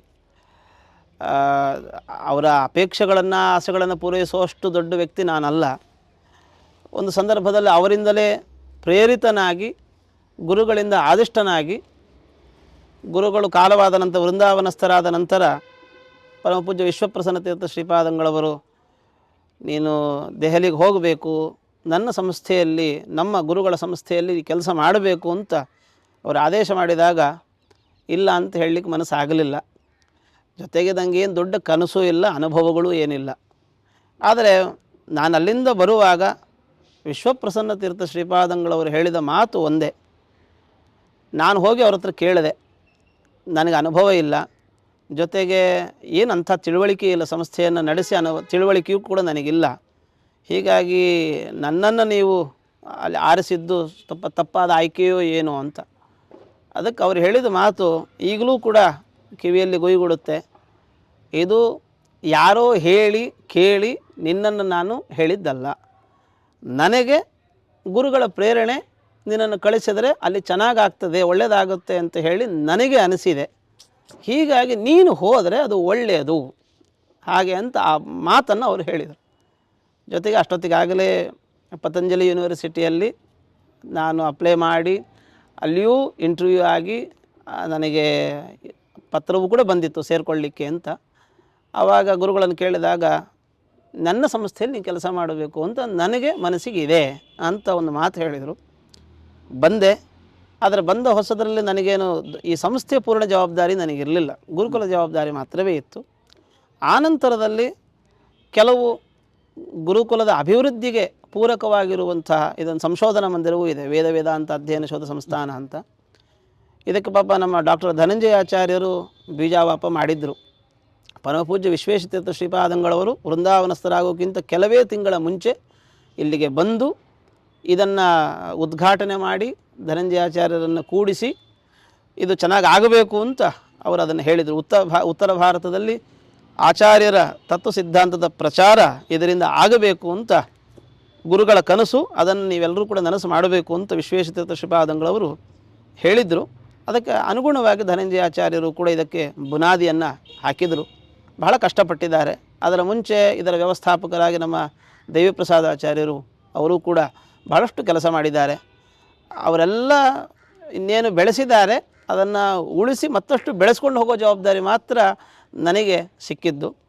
ಅದಾದ ಮೇಲೆ ಗುರುಗಳ ಒಂದು ಪೂರ್ಣ ಆಶೀರ್ವಾದ, ಇವತ್ತಿಗೂ ನನಗೆ ಗುರುಗಳು ವೃಂದಾವನಸ್ಥರಾಗಿಲ್ಲ ಅಂತನ್ನುವ ಅನುಭವ ಪದೇ ಪದೇ ಅನುಭವಕ್ಕೆ ಬರುತ್ತೆ. ಯಾಕಂದರೆ ಇಲ್ಲಿ ಒಂದೊಂದು ಹಂತಗಳಲ್ಲಿಯೂ ಕೂಡ ಏನೇ ಕಷ್ಟಗಳಿದ್ದರೂ ಕೂಡ ಅವರನ್ನು ಪ್ರಾರ್ಥನೆ ಮಾಡಿಕೊಂಡಾಗ ಹಂತದಲ್ಲಿಯೂ ಕೂಡ ಯಾರಿಂದಲೂ ಏನೋ ಒಂದಷ್ಟು ಸಹಾಯಗಳು. ನಾನು ಬಂದ ಹೊಸದರಲ್ಲಿ ಒಂದು 23 ಜನ ವಿದ್ಯಾರ್ಥಿಗಳು. ಆಮೇಲೆ ಅವರು ಹೋದರೆ ಇಲ್ಲಿ ಬಿಟ್ಟು ಹೆಚ್ಚು ಕಲಿಸಿದರೆ ಬಿಟ್ಟು ಹೋಗ್ತಾರೆ, ಏನಾದರೂ ಒಂದು ನಿಯಮ ಮಾಡಿದರೆ ಬಿಟ್ಟು ಹೋಗ್ತಾರೆ. ಈ ಸ್ಥಿತಿ. ಬಿಟ್ಟು ಹೋದರೆ ಕೆಟ್ಟ ಹೆಸರು, ಮತ್ತು ವಿದ್ಯಾರ್ಥಿಗಳು ಬರೋದಿಲ್ಲ. ಅಂದರೆ ಇಷ್ಟು ಕಡಿಮೆ ಸಂಖ್ಯೆಯಲ್ಲಿರುವಂಥ ಗುರುಕುಲಕ್ಕೆ ಸೇರುವಂಥದ್ದು ಬಹಳ ಕಷ್ಟ. ಏನು ಮಾಡಬೇಕು, ಹೇಗೆ ಮಾಡಬೇಕು? ಈ ಹಂತಗಳಲ್ಲಿ ಕೈ ಹಿಡಿದಿದ್ದು ಗುರುಗಳ ಒಂದು ವ್ಯಕ್ತಿತ್ವ, ಅವರ ಜೀವನದ ಒಂದು ಸಿದ್ಧಾಂತಗಳು. ಅವರ ಸಣ್ಣ ವಯಸ್ಸಿನಿಂದಲೂ ಕೂಡ ಗುರುಗಳ ಜೊತೆಗೆ ಹೆಚ್ಚು, ಎಲ್ಲರೂ ಹೀಗೆ ಹೇಳ್ತಾರೆ ಶಿಷ್ಯರುಗಳು, ಅವರನ್ನು ಹೆಚ್ಚು ನಾವು ಒಡನಾಡಿದ್ದೇವೆ, ಅವರು ನಮಗೆ ಹೆಚ್ಚು ಪ್ರಭಾವ ಬೀರಿದ್ದಾರೆ ಅಂತ. ನನಗೂ ಅವರು ನನ್ನ ಜೀವನದಲ್ಲಿ ಅವರ ಪ್ರಭಾವ ಬೀರಿದ್ದಾರೆ. ಅವರು ಹೇಳ್ತಾ ಇದ್ದದ್ದು ಅಷ್ಟೇ, ಸಾಧ್ಯವಾದಷ್ಟು ಪ್ರೀತಿ ಮಾಡಿ, ನಿಷ್ಕಲ್ಮಶವಾಗಿ ಒಂದು ಪ್ರೀತಿಯನ್ನು ಕೊಡಿ ಅಂತ. ವಿದ್ಯಾರ್ಥಿಗಳಲ್ಲಿ ನಿಷ್ಕಲ್ಮಶವಾದ ಒಂದು ಪ್ರೀತಿಯ ಮನೋಭಾವವನ್ನು ತೋರಿ ಅಂತ. ಜೊತೆಗೆ ಎಲ್ಲರನ್ನೂ ಕೂಡ ಆದರದಿಂದ ಕಾಣ್ರಿ. ಇವತ್ತು ಅಧಿಕಾರ ಬರ್ತದೆ ಹೋಗುತ್ತೆ, ಇದೆಲ್ಲ ದೊಡ್ಡ ಅಧಿಕಾರವೇ ಅಲ್ಲ. ದೇವರ ಮುಂದೆ ಇದೆಲ್ಲ ಏನು ಅಧಿಕಾರ? ನನಗಿಂತ ದೊಡ್ಡ ವ್ಯಕ್ತಿಗಳಾದ ವಿಶ್ವೇಶತೀರ್ಥ ಶ್ರೀಪಾದಂಗಳಂಥ ದೊಡ್ಡ ದೊಡ್ಡ ಉನ್ನತ ವ್ಯಕ್ತಿಗಳೇ ಸಮಾಜವನ್ನು ಇಷ್ಟು ಪ್ರೀತಿಯಿಂದ ಕಾಣ್ತಾ ಇರಬೇಕಾದ್ರೆ ಕ್ಷುಲ್ಲಕರಾಗಿ ನಾವುಗಳು ಅಯ್ಯೋ ನಾನು ನಂದು ಅಂತನ್ನೋ ಥರದಲ್ಲಿ ನಾವೇನಾದರೂ ತೋರಿಸ್ಕೊಂಡ್ರೆ ನಮಗಿಂತ ಕಟ್ಟ ಕಡೆಯ ವ್ಯಕ್ತಿ ಮತ್ತೊಬ್ಬ ಇಲ್ಲ. ಹೀಗಾಗಿ ಅವರನ್ನೇ ಆದರ್ಶವನ್ನಾಗಿಟ್ಟುಕೊಂಡು ಎಷ್ಟು ಕಷ್ಟಪಟ್ಟು ವಿದ್ಯಾಪೀಠವನ್ನು ಅವರು ಬೆಳೆಸಿದರು. ನಮಗೆ ಇವತ್ತು ಆ ಕಷ್ಟ ಇಲ್ಲ. ಹಾಗಾಗಿ ನಮಗೆ ಬೆಳೆಸ್ಲಿಕ್ಕೆ ಏನು ಕಷ್ಟ? ನಮಗೆ ಅವ್ರು ಬೆಳೆಸ್ಲಿಕ್ಕೆ ಕಷ್ಟಪಟ್ಟರು. ಇಷ್ಟೆಲ್ಲ ಅವರ ಕಷ್ಟಗಳನ್ನೆಲ್ಲ ನಾವು ಕೇಳಿದ್ದೇವೆ. ಜೊತೆಗೆ ನಮ್ಮಂಥವರಿಗೆ, ಅದರಲ್ಲಿ ನನ್ನಂಥವನಿಗೆ ಒಂದು ವಿದ್ಯಾಪೀಠವನ್ನು ನಡೆಸುವಂಥ ಒಂದು ಯೋಗ ಸಿಗೋದು ಬಹಳ ದೊಡ್ಡ, ಅದೊಂದು ಯೋಗಾನುಯೋಗ, ಗುರುಗಳ ಪೂರ್ಣ ಅನುಗ್ರಹ ಅಂತ ನಾನು ಭಾವಿಸಿದ್ದೇನೆ. ಇದು ನನ್ನಿಂದ ಆಗುತ್ತೆ ಅಂತ ನಂಗೆ ಗೊತ್ತಿರಲಿಲ್ಲ. ಆದರೆ ಗುರುಗಳು ಬಂದಾಗ ಅವರಲ್ಲಿ ಪ್ರಾರ್ಥನೆ ಮಾಡಿದಾಗ ಅವರು ಹೇಳಿದ್ದು ಒಂದೇ ಮಾತು, ಸ್ವಾಮಿ ಹೇಗೆ ಇದು ನನ್ನಿಂದ ಸಾಧ್ಯ ಆಗತ್ತೋ ಇಲ್ಲ ನಂಗೆ ಗೊತ್ತಿಲ್ಲ ಅಂತ. ಅವರು ಕೀ ಕೊಡಬೇಕಾದ್ರೆ ಒಂದು ಮಾತು ಹೇಳಿದರು, ಸರ್ವಗುಣ ಸಂಪೂರ್ಣ ಸರ್ವದೋಷ ವಿವರ್ಜಿತ ಪ್ರಿಯತಾಂ ಪ್ರೀತ ಏವಾಲಂ ವಿಷ್ಣುರುಮೇ ಪರಮ ಸುಹೃತು. ನನಗಿಲ್ಲಿ ಯಾರು ಅಂತ ನಾನು ಕೇಳಿದಾಗ ವಿಷ್ಣುರುಮೇ ಪರಮ ಸುಹೃತು. ನಾನು ಅವ್ರ ಹತ್ರ ಒಂದು ಪ್ರಾರ್ಥನೆ ಮಾಡಿದೆ, ಸ್ವಾಮಿ ನನ್ನಿಂದ ಆಗೋ ಕೆಲಸಗಳು ಒಳ್ಳೆಯದಾಗಲಿ, ಸಾಧ್ಯವಾದಷ್ಟು ನನ್ನಿಂದ ದೋಷಗಳಾಗದೇ ಇರುವಂತೆ ನೀವು ಅನುಗ್ರಹ ಮಾಡಬೇಕು. ಆವಾಗ ಅವ್ರು ಹೇಳಿದ್ದು ಸರ್ವಗುಣ ಸಂಪೂರ್ಣ, ದೇವರ ಕೃಪಾ ಕಟಾಕ್ಷ ಇದ್ದರೆ ಎಲ್ಲವೂ ಕೂಡ ಸರಿಯಾಗತ್ತೆ. ಒಂದು ಅದು ನಾನು ಅರ್ಥ ಮಾಡಿಕೊಂಡಿದ್ದು. ಆಮೇಲೆ ದೇವರ ಕರುಣಾ ಕಟಾಕ್ಷ ಇದ್ದರೆ ನಿನ್ನಿಂದ ನೀನು ಕೆಟ್ಟದ್ದು ಮಾಡಬೇಕು ಅಂತ ಅಂದ್ಕೊಂಡ್ರೂ ಅದು ಒಳ್ಳೆಯದಾಗಿ ಪರ್ಯವಸಾನ ಆಗುತ್ತೆ. ಅದಾಗಿದೆ. ಹಾಗೆ ಅಂದರೆ ಕೆಟ್ಟದ್ದು ಮಾಡಬೇಕು ಅಂತ ಅಂದ್ಕೊಳ್ಳಿಲ್ಲ, ಒಂದು ಎಲ್ಲೋ ಏನೋ ಒಂದು ಆಗಿಬಿಡುತ್ತೋ ಏನೋ ಅಂತನೋ ಆತಂಕದಲ್ಲಿಯೂ ಕೂಡ ಕೊನೆ ಕ್ಷಣದಲ್ಲಿ ಏನೋ ಒಂದು ಪವಾಡಗಳಾಗಿ ಅದು ಏನಾಗಿಬಿಡುತ್ತೆ, ಒಳ್ಳೆಯದಾಗಿ ಪರಿವರ್ತಿತ ಆಗಿಬಿಡುತ್ತೆ. ನಾವು ಅಂದುಕೊಂಡು ಹೇಳೋಕ್ಕಿಂತ ಮುಂಚೆ ಕೆಲಸಗಳಾಗ್ತಾ ಇರಬೇಕಾದ್ರೆ ಇನ್ನು ಇದಕ್ಕಿಂತ ಗುರುಗಳ ಕರುಣೆ ಇನ್ನೇನಿದೆ. ನಾನು ನಿಮಗೆ ಯಾವಾಗಲೂ ಕೂಡ ಹೇಳಿದೆ, ನಾನು ಬೆಳಗ್ಗೆ ನಿಮ್ಮನ್ನು ನಾನು ಕೇಳಬೇಕು, ಒಂದು ಕರ್ನಾಟಕದ ನಮ್ಮ ಜನತೆಗೆ ಗುರುಕುಲದೊಂದು ಪರಿಚಯ ಮಾಡಿಸ್ಬೇಕು ನಿಮ್ಮ ಕಡೆಯಿಂದ ಅಂತ ನಾನು ಅಂದುಕೊಂಡೆ ಅಂತ. ಅದಕ್ಕಿಂತ ಮುಂಚೆ ನಿಮ್ಮ ಮನಸ್ಸಲ್ಲಿ ಗುರುಗಳು ಪ್ರೇರಣೆ ಮಾಡಿ ಇದನ್ನು ಮಾಡಬೇಕು ಅಂತ ಆ ಒಂದು ಭಾವನೆಯನ್ನು ನಿಮಗೆ ಬರೆಸಬೇಕು ಅಂತ ಆದರೆ ಇದು ಸತ್ಯ ಸಂಕಲ್ಪ ಅಲ್ವೇ. ಒಂದು ಗುರುಗಳ ಪೂರ್ಣ ಕೃಪಾ ಕಟಾಕ್ಷ, ಮತ್ತು ಮಾಡ್ತಾ ಇರೋದು ನನ್ನ ಕೆಲಸ ಅಲ್ಲ. ಮಾಡ್ತಾ ಇರೋದು ನನ್ನ ಕೆಲಸ ಅಲ್ಲ, ಅದು ನನಗೊಂದು ಖಚಿತವಾದ ಇದಿದೆ. ಜೊತೆಗೆ ಸಮಾಜದ ಕೆಲಸ ಮಾಡಬೇಕು ಅಂತನ್ನುವಂಥ ತುಡಿತ ಇದೆ. ಸಮಾಜದಲ್ಲಿ ನಮ್ಮಿಂದ ಸಾಧ್ಯವಾದಷ್ಟು ಕೆಲಸ ಮಾಡಬೇಕು. ಓದಿದ್ದು ವೇದಾಂತ, ಸ್ವಲ್ಪ ವೇದಾಂತವೇ ತಲೆಗೆ ಹತ್ತಿಲ್ಲ ಅಂತ ಆದರೆ ಹೇಗೆ? ಎಷ್ಟೋ ಜನ ನಾನು ಅದೇ ಹೇಳೋದಿದೆ, ಎಲ್ಲ ಪರೀಕ್ಷೆಗಳನ್ನು ನಾವು ಕೊಟ್ಟು, ಅಂದರೆ ಈಗ ಇಂಜಿನಿಯರ್ ಆಗಿರುವಂಥವ್ರು ಇಂಜಿನಿಯರಿಂಗ್ ಆದವರು ಇಂಜಿನಿಯರ್ ಆಗ್ತಾರೆ, ಇನ್ನೇನೋ ಲೆಕ್ಕಾಚಾರಗಳನ್ನು ನೋಡ್ಕೊಂಡು ಲೆಕ್ಕಾಚಾರವನ್ನು ಕೆಲಸ ಮಾಡ್ತಿರ್ತಾರೆ. ಅಂದರೆ ಅವರಿಗೆ ಪೂರ್ಣ ಜೀವನವೇ ಅದಾಗಿರುತ್ತೆ. ಆದರೆ ವೇದಾಂತವನ್ನು ಅಧ್ಯಯನ ಮಾಡಿ ವೇದಾಂತವನ್ನು ಇಷ್ಟು ಜನರಿಗೆ ಹೇಳುವಂಥವರಾಗಿ ವೇದಾಂತ ನಮ್ಮ ಹೀಗೆ ಹಿಡಿಲಿಲ್ಲ ಅಂತ ಆದರೆ ಇನ್ನು ಓದಿದ್ದಾದರೂ ಏನು? ಹೀಗಾಗಿ ಅದು ಯಾವಾಗಲೂ ಕೂಡ ಕೊರಗುತ್ತಾ ಇರ್ತಿತ್ತು. ನೀವು ಹೇಳಿದಾಗ ಬೆಂಗಳೂರಲ್ಲಿ ಬಹಳ ಚೆನ್ನಾಗಿ ಸುಭಿಕ್ಷವಾಗಿ ಚೆನ್ನಾಗಿರ್ತಿದ್ದೆ, ಆದರೆ ಇಲ್ಲಿ ಚೆನ್ನಾಗಿಲ್ಲ ಅಂತ ನಾನು ಖಂಡಿತ ಇಲ್ಲ. ಜೊತೆಗೆ ಗುರುಗಳು ಹೇಳೋದು ವಸುಧೈವ ಕುಟುಂಬಕಂ ಅಂತ. ನನ್ನ ಕುಟುಂಬವನ್ನು ನಾನು ಸೀಮಿತ ಮಾಡ್ಕೊಳ್ಳಿಕ್ಕೆ ನಾನು ಖಂಡಿತವಾಗಿಯೂ ಇಷ್ಟಪಡಲಿಲ್ಲ. ಅಂದರೆ ನನಗೆ ಇಷ್ಟೇ ನನ್ನ ಕುಟುಂಬ ಅಲ್ಲ, ನಾನು ಎಲ್ಲೆಲ್ಲಿರ್ತೀನೋ ಅದೆಲ್ಲವೂ ನನ್ನ ಕುಟುಂಬ. ಇವತ್ತು ಇಷ್ಟು ಜನ ಮಕ್ಕಳ ಪ್ರೀತಿ, ಇಷ್ಟು ಜನ ಮಕ್ಕಳ ಪರಿವಾರ ಅದು ನನ್ನ ಜೊತೆಗಿದೆ ಅಂತಂದರೆ ನನಗದೊಂದು ಹೆಮ್ಮೆಯೇ.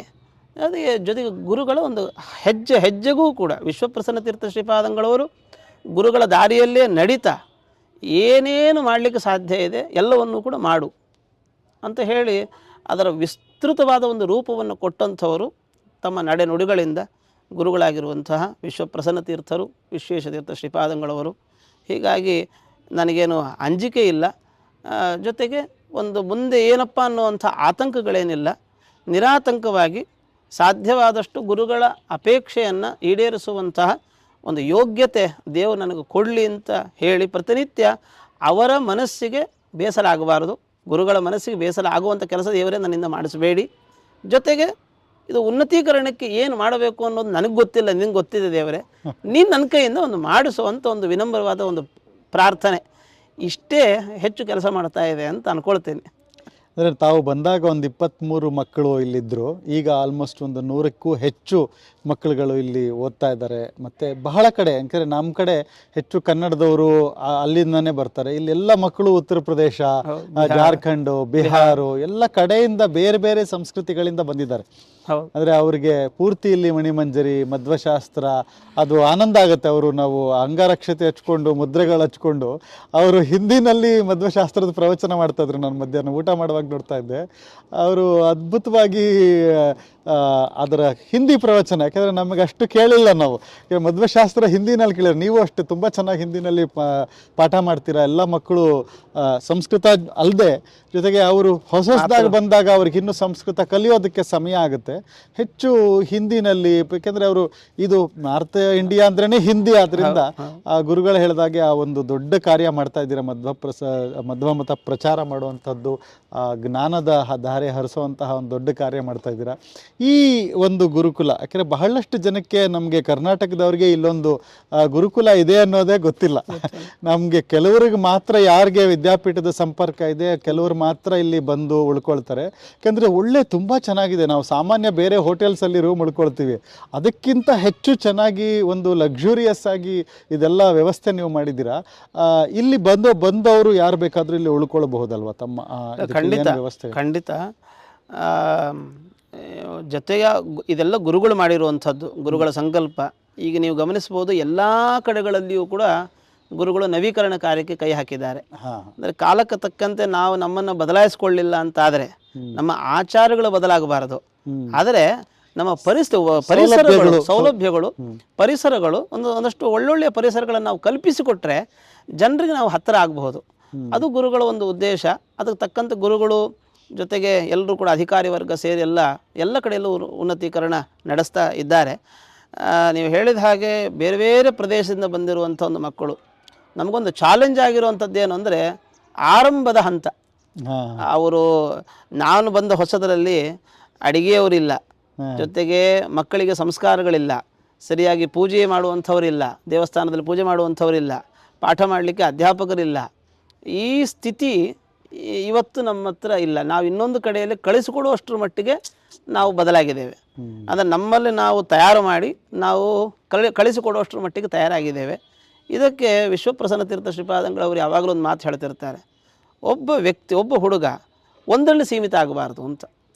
ಯಾವ್ಯಾವ ಕಲೆಗಳಲ್ಲಿ ತಾನು ತೊಡಗಿಸಿಕೊಳ್ಳಿಕ್ಕೆ ಸಾಧ್ಯ ಇದೆ ಅವೆಲ್ಲವನ್ನು ಕೂಡ ತೊಡಗಿಸ್ಕೊಳ್ಬೇಕು ಅಂತ.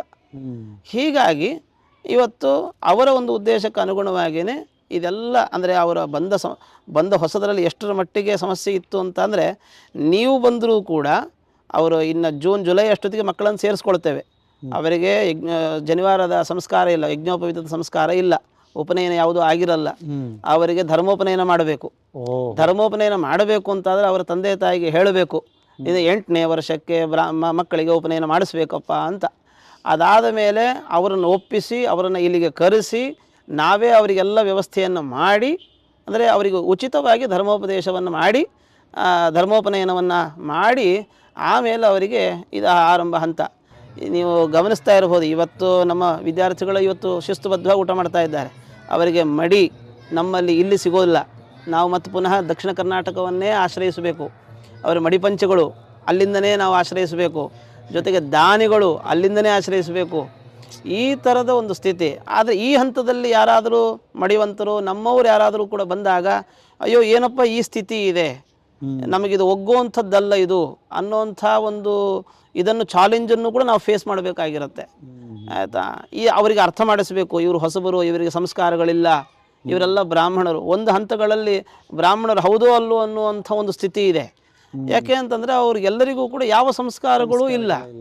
ಹೀಗಾಗಿ ಅವರಿಗೆ ಬಂದ ಹೊಸದರಲ್ಲಿ ಈ ಕಡೆ ಬಂದ ಅತಿಥಿಗಳನ್ನೂ ನಾವು ಮ್ಯಾನೇಜ್ ಮಾಡಬೇಕು, ಆ ಮಕ್ಕಳಿಗೂ ಕೂಡ ಪದೇ ಪದೇ ಪದೇ ಪದೇ ಹೇಳಬೇಕು. ಅದಾದ ಮೇಲೆ ಅವರಿಗೆ ವಸ್ತ್ರ, ಊಟೋಪಚಾರಗಳು ಪ್ರತಿಯೊಂದನ್ನು ಕೂಡ ಅದು ಎಲ್ಲವೂ ಕೂಡ ನೀವು ಹೇಳಿದಾಗ ಮಧ್ಯಾಹ್ನ ಹುಡುಗರು ಹೇಳಿದರು, ಮಧ್ಯಾಹ್ನ ದಕ್ಷಿಣ ಭಾರತದ್ದು, ರಾತ್ರಿ ಹೊತ್ತು ಉತ್ತರ ಭಾರತದ ಅಡಿಗೆ ಅಂತ 2 ಹೊತ್ತು ರೋಟಿ ವ್ಯವಸ್ಥೆಯನ್ನು ಮಾಡಿ ಮತ್ತೆ ದಕ್ಷಿಣ ಭಾರತವನ್ನು ಕೂಡ ಸೇರಿಸಿದಂತೆ, ಅಂದರೆ ನಮ್ಮ ಗುರುಕುಲದ ವಿದ್ಯಾರ್ಥಿಗಳು ಎಲ್ಲಿಗೆ ಹೋದರೂ ಕೂಡ ಬದುಕಬೇಕು. ಆ ಒಂದು ಮನಸ್ಥಿತಿಯನ್ನು ಅವರಿಗೆ ನಾವು ಇದು ಮಾಡಲಿಕ್ಕೆ ಬಹಳ ಒಂದು ಆರಂಭದ ಒಂದು 3-4 ತಿಂಗಳ ಕಾಲ ಒಂದು ಸವಾಲಿನ ಒಂದು ಕೆಲಸ. ಈ ಹಂತದಲ್ಲಿ ಈ ಒಂದು 3 ವರ್ಷಗಳ ಒಂದು ಪ್ರಯಾಣದಲ್ಲಿ ಒಂದು ಹೆಮ್ಮೆ ಅಂದರೆ, ನಮ್ಮ ದೊಡ್ಡ ಪೂರ್ಣಪ್ರಜ್ಞ ವಿದ್ಯಾಪೀಠದ ನಂತರದಲ್ಲಿ ನಮ್ಮ ಪೇಜಾವರ ಮಠದ ಶಾಖೆ ನವದೆಹಲಿಯಲ್ಲಿ ಒಂದು ವಿದ್ಯಾಪೀಠ ಅಂದರೆ ಒಂದು 100 ಜನ ಮಕ್ಕಳ ಒಂದು ದೊಡ್ಡ ಸಂಸ್ಥೆ ಇದು ಗುರುಗಳ ಅನುಗ್ರಹದಿಂದ ಬೆಳೆದಿರುವಂಥದ್ದು ಏನಿದೆಯಲ್ಲ, ಅದು ಬಹಳ ಖುಷಿ ಅಂತ ಅನಿಸುತ್ತೆ, ಹೆಮ್ಮೆ ಅನಿಸುತ್ತೆ. ಜೊತೆಗೆ ನಾವೇನೊಂದು ಸವಲತ್ತುಗಳನ್ನು ಕೊಟ್ಟಿಲ್ಲ, ಆದರೆ ಕೊಡಲಿಕ್ಕೆ ಏನು ಪ್ರಯತ್ನ ಪಟ್ವಿ, ಪ್ರಾಮಾಣಿಕವಾದ ಪ್ರಯತ್ನ ಪಟ್ವಿ, ಆ ಒಂದು ಪ್ರಯತ್ನವೇ ಈ ಸಂಸ್ಥೆಯನ್ನು ದೊಡ್ಡದಾಗಿ ಮಾಡಿದೆ ಅಷ್ಟೆ. ಆಮೇಲೆ ಜೊತೆಗೆ ಬಂದಂಥ ವ್ಯಕ್ತಿಗಳಿಗೊಂದು ಮಾಡುವಂಥ ಒಂದು ಆಧಾರಗಳಿರಬಹುದು, ಸಂಘ ಸಂಸ್ಥೆಗಳ ಜೊತೆಗೆ ಒಂದು ಒಡನಾಟಗಳಿರಬಹುದು. ಜೊತೆಗೆ ನಮ್ಮ ವಿದ್ಯಾಪೀಠದ ಒಂದು ರತ್ನಪ್ರಾಯರಾಗಿರುವಂಥ ಪ್ರೊಫೆಸರ್ ಶ್ರೀನಿವಾಸ ವರಖೇಡಿಯವರು, ಅವರ ಬಗ್ಗೆ ನಾನು ಹೇಳಲೇಬೇಕು. ಕರ್ನಾಟಕ ಕೇಂದ್ರೀಯ ಸಂಸ್ಕೃತ ವಿಶ್ವವಿದ್ಯಾಲಯದ ಕುಲಪತಿಗಳಾಗಿ ಅವರು ಬಂದ ನಂತರದಲ್ಲಿ ಉತ್ತರ ಭಾರತದಲ್ಲಿ ಎಲ್ಲ ಕಡೆಗಳಲ್ಲಿಯೂ ಕೂಡ ಒಂದು ಸಂಸ್ಕೃತಕ್ಕೆ ಕೊಟ್ಟ ಅವರ ಒಂದು ಬೆಂಬಲ ಬಹಳ ಅಮೋಘ. ಅವರ ಒಂದು ಪೂರ್ಣವಾದ ಒಂದು ಬೆಂಬಲ ಜೊತೆಗೆ ಮಾರ್ಗದರ್ಶನ ಅವೆಲ್ಲವೂ ಕೂಡ ನಮ್ಮ ಸಂಸ್ಥೆಗೆ ಸಿಕ್ಕಿದ್ರಿಂದ ಇಷ್ಟು ಒಂದು ವಿಶಾಲವಾದ, ಇನ್ನೂ ಆಗಬೇಕಾಗಿರುವಂಥ ವ್ಯಾಪ್ತಿ ವಿಶಾಲವಾಗಿದೆ. ನಿಮ್ಮ ಕಣ್ಣು ಮುಂದೆ ಕಾಣ್ತಾ ಇರುವಂಥ ಈ ದೊಡ್ಡ ಬಿಲ್ಡಿಂಗು ಇನ್ನು ಮುಂದೆ ಅದು ಕಾಲೇಜು, ಸಂಸ್ಕೃತ ಕಾಲೇಜು ಬಿಲ್ಡಿಂಗ್ ಆಗಬೇಕು, ಸಂಸ್ಕೃತ ಮಹಾಪಾಠ ಶಾಲೆಯಾಗಿ ಪರಿವರ್ತಿತವಾಗಬೇಕು. ಅದಕ್ಕೆ ಬೇಕಾದಷ್ಟು, ಅಂದರೆ ಅನಿವಾರ್ಯವಾಗಿ ಬಹಳಷ್ಟು ಕೆಲಸ ಕಾರ್ಯಗಳು ಹಿಂದೆ ಆಗಬೇಕಾಗಿದೆ. ಅಂದರೆ ನಮಗೆ ಫಂಡಿಂಗಿನ ವ್ಯವಸ್ಥೆ ಹೆಂಗಿದೆ ಅಂದರೆ, ದಕ್ಷಿಣ ಭಾರತದಲ್ಲಿ ಇದು ನಮ್ಮದಲ್ಲ, ಇದು ಉತ್ತರ ಭಾರತದ್ದು ಅಂತ. ಉತ್ತರ ಭಾರತದಲ್ಲಿ ಇದು ನಮ್ಮವರದಲ್ಲ, ಇದು ದಕ್ಷಿಣ ಭಾರತದ್ದು. ಇಲ್ಲಿರೋರೆಲ್ಲ ಇದ್ಯಾವುದು ಸೌತ್ ಬೆಂಗಳೂರಿನವ್ರು ಮಾಡಿರುವಂತದ್ದು ಮಠ ಅಂತ ಹೀಗೆ ಇದು ನಮ್ದಲ್ಲ. ಹಾಗಾಗಿ ಇವರು ಡೊನೇಷನ್ ಕೊಡೋಕೆ ಹಿಂದೆ ಮುಂದೆ ನೋಡಬಹುದು. ಅಲ್ಲಿಯವರು ಇದು ನಮ್ಮ ಕಣ್ಣೆದುರಿಗೆ ಇರುವಂಥದ್ದಲ್ಲ, ಹೀಗಾಗಿ ನಾವಿಲ್ಲಿ ಬೇಕಾದಷ್ಟು ಬೇರೆ ಇದನ್ನು ಮಾಡ್ತೇವೆ ಅನ್ನುವಂಥ ಒಂದು ಸ್ಥಿತಿಯೂ ಕೂಡ ಇದೆ. ಆದರೆ ಇವೆಲ್ಲವನ್ನು ಕೂಡ ಮೀರಿ ಗುರುಗಳ ಒಂದು ಸಂಕಲ್ಪ ಜೊತೆಗೆ ಕೆಲವು ಸಜ್ಜನರ ಒಂದು ಒಳ್ಳೆಯ ಒಂದು ಒಡನಾಟ ಈ ಸಂಸ್ಥೆಯನ್ನು ಮುನ್ನಡೆಸ್ತಾ ಇದೆ. ನನಗೂ ಅದೂ ಒಂದು ವಿಶ್ವಾಸ ಇದೆ, ಮುಂದಿನ ದಿನಗಳಲ್ಲಿ ಈ ಒಂದು ಕಟ್ಟಡಕ್ಕೆ ನಾವು ನಾವು ಸ್ವತಂತ್ರರಾಗ್ತೇವೆ. ಒಳ್ಳೆಯ ರೀತಿಯಲ್ಲಿ ಸಂಪನ್ಮೂಲಗಳನ್ನು ಕ್ರೋಢೀಕರಿಸಿಕೊಂಡು ಒಳ್ಳೆಯ ಒಂದು ದೊಡ್ಡ ಒಂದು ಮಹತ್ತರವಾದ ಕಾರ್ಯ ಮುಂದೆ ನಡೆಯುತ್ತೆ. ಅದಕ್ಕೆ ಇದೆಲ್ಲವೂ ಕೂಡ ಬುನಾದಿ ಆಗುತ್ತೆ ಅಂತನ್ನುವಂಥ ಒಂದು ವಿಶ್ವಾಸದಿಂದ ನಡ್ಕೊಂಡು ಹೋಗ್ತಾ ಇದ್ದೇವೆ. ಗೊತ್ತಿಲ್ಲ, ದೇವರ ಸಂಕಲ್ಪ. ಬಹಳ ಧನ್ಯವಾದಗಳು ಆಚಾರ್ಯ, ಭಾಳ ತುಂಬ ಚೆನ್ನಾಗಿ ತಿಳಿಸ್ಕೊಟ್ರಿ. ಮತ್ತು ಈ ದೆಹಲಿಯಲ್ಲಿ ತಾವು ಬಂದು ಈ 3 ವರ್ಷದಿಂದ ಏನು ಈ ನೇತೃತ್ವ ವಹಿಸಿದ್ದೀರಾ, ಈ ಒಂದು ವಿದ್ಯಾಪೀಠ ನಡೆಸ್ತಾ ಇದ್ದೀರಾ, ಇದಿನ್ನೂ ಉಜ್ವಲವಾಗಿ ನಡೀಲಿ. ಬಹಳಷ್ಟು ಜನ ಯಾರು ವಿಡಿಯೋ ನೋಡ್ತಾ ಇದ್ದಾರೆ ಅವರಿಗೆಲ್ಲ ನಾವು ಡಿಸ್ಕ್ರಿಪ್ಷನ್ ಲಿಂಕ್ನಲ್ಲಿ ಕೊಡ್ತೇವೆ. ಇಲ್ಲಿ ಯಾವುದೇ ಥರದ ಅವರು ಬಂದು ಉಳ್ಕೊಳ್ಳೋ ವ್ಯವಸ್ಥೆ, ಜೊತೆಗೆ ಅವರು ಈ ವಿದ್ಯಾಪೀಠಕ್ಕೆ ಯಾವುದೇ ಥರದ ಸಂಪನ್ಮೂಲಗಳು ಅವರ ಶಕ್ತಿ ಅನುಸಾರ ಏನು ಅನಿಸುತ್ತೆ ಅವರಿಗೆ ಅವರೆಲ್ಲ ಇಲ್ಲಿ ಮಾಡಲಿ. ಒಂದು ವಿದ್ಯಾಪೀಠಕ್ಕೆ ಕೂಡ 10 ರೂಪಾಯಿ ನಾವು ಫೈನಾನ್ಸಲ್ಲಿ ಕ್ಯಾಲ್ಕುಲೇಟ್ ಮಾಡ್ತೀವಿ, ರಿಟರ್ನ್ ಆನ್ ಇನ್ವೆಸ್ಟ್ಮೆಂಟ್ ಅಂತ, 1ಕ್ಕೆ 100ರಷ್ಟು ವಾಪಸ್ ಬರುವಂಥದ್ದು. ಹಾಗಾಗಿ ಅದಕ್ಕೆ ಬಹಳಷ್ಟು ಜನ ನಾವು ಎಲ್ಲ ವೀಕ್ಷಕರಿಗೂ ಎಷ್ಟೋ ಜನರಿಗೆ ಆ ಕೊರತೆ ಇರಬಹುದು. ಆರಂಭದ ವಿದ್ಯಾಪೀಠದ ದಿನಗಳಲ್ಲಿ ನಾವು ಸಹಾಯವನ್ನು ಮಾಡ್ಲಿಕ್ಕೆ ಆಗಲಿಲ್ಲವೇ ಅಂತ ಆ ಕೊರತೆ ಈಗ ಅಂದ್ರೆ ಈ ವಿದ್ಯಾಪೀಠಕ್ಕೆ ಈ ಗುರುಕುಲಕ್ಕೆ ಸಹಾಯ ಮಾಡೋದ್ರಿಂದ ಆ ಕೊರತೆಯನ್ನು ಕೂಡ. ಹಾಗಾಗಿ ಎಲ್ಲ ವೀಕ್ಷಕರಿಗೆ ತಾವು ನೋಡಿದ್ದೀರಾ ಈ ಒಂದು ದೆಹಲಿಯಲ್ಲಿರುವಂತಹ ನಮ್ಮ ಹೆಮ್ಮೆ, ನಮ್ಮ ಪೂರ್ಣಪ್ರಜ್ಞ ವಿದ್ಯಾಪೀಠದ ಮತ್ತೊಂದು 100 ವಿದ್ಯಾರ್ಥಿಗಳಿಗೂ ಹೆಚ್ಚು ವಿದ್ಯಾರ್ಥಿಗಳು ಇರುವಂತಹ ಈ ವಿದ್ಯಾಪೀಠಕ್ಕೆ ತಮ್ಮ ಕೈಲಾದಷ್ಟು ಶಕ್ತ್ಯಾನುಸಾರ ಈ ಕೆಳಗೆ ಡಿಸ್ಕ್ರಿಪ್ಷನ್ ಲಿಂಕಲ್ಲಿ ಅವರ ನೀವೇನು UPI ಅಲ್ಲಿ ಅಮೌಂಟ್ ಟ್ರಾನ್ಸ್ಫರ್ 10 ರೂಪಾಯಿ ಆದರೂ ಪರವಾಗಿಲ್ಲ, ನಿಮ್ಮ ಶಕ್ತ್ಯಾನುಸಾರ ಯಾವುದೇ ಥರದ ನಿಮ್ಮ ಕಾಣಿಕೆಯನ್ನು ಇಲ್ಲಿ ಸಲ್ಲಿಸಿ ಅಂತ ತಮಗೆ ಆಗ್ರಹಪೂರ್ವಕವಾಗಿ ವಿನಯಪೂರ್ವಕವಾಗಿ ಕೇಳ್ಕೊಳ್ತಾ ಈ ಒಂದು ವಿಶೇಷ ಪಾಡ್ಕಾಸ್ಟನ್ನು ನೋಡಿದ್ದಕ್ಕಾಗಿ ತಮಗೆಲ್ಲ ಧನ್ಯವಾದ. ಗುರುಗಳೇ, ಎಲ್ಲ ವಿಷಯಗಳು ತಿಳ್ಕೊಟ್ರಿ, ತುಂಬ ಧನ್ಯವಾದಗಳು.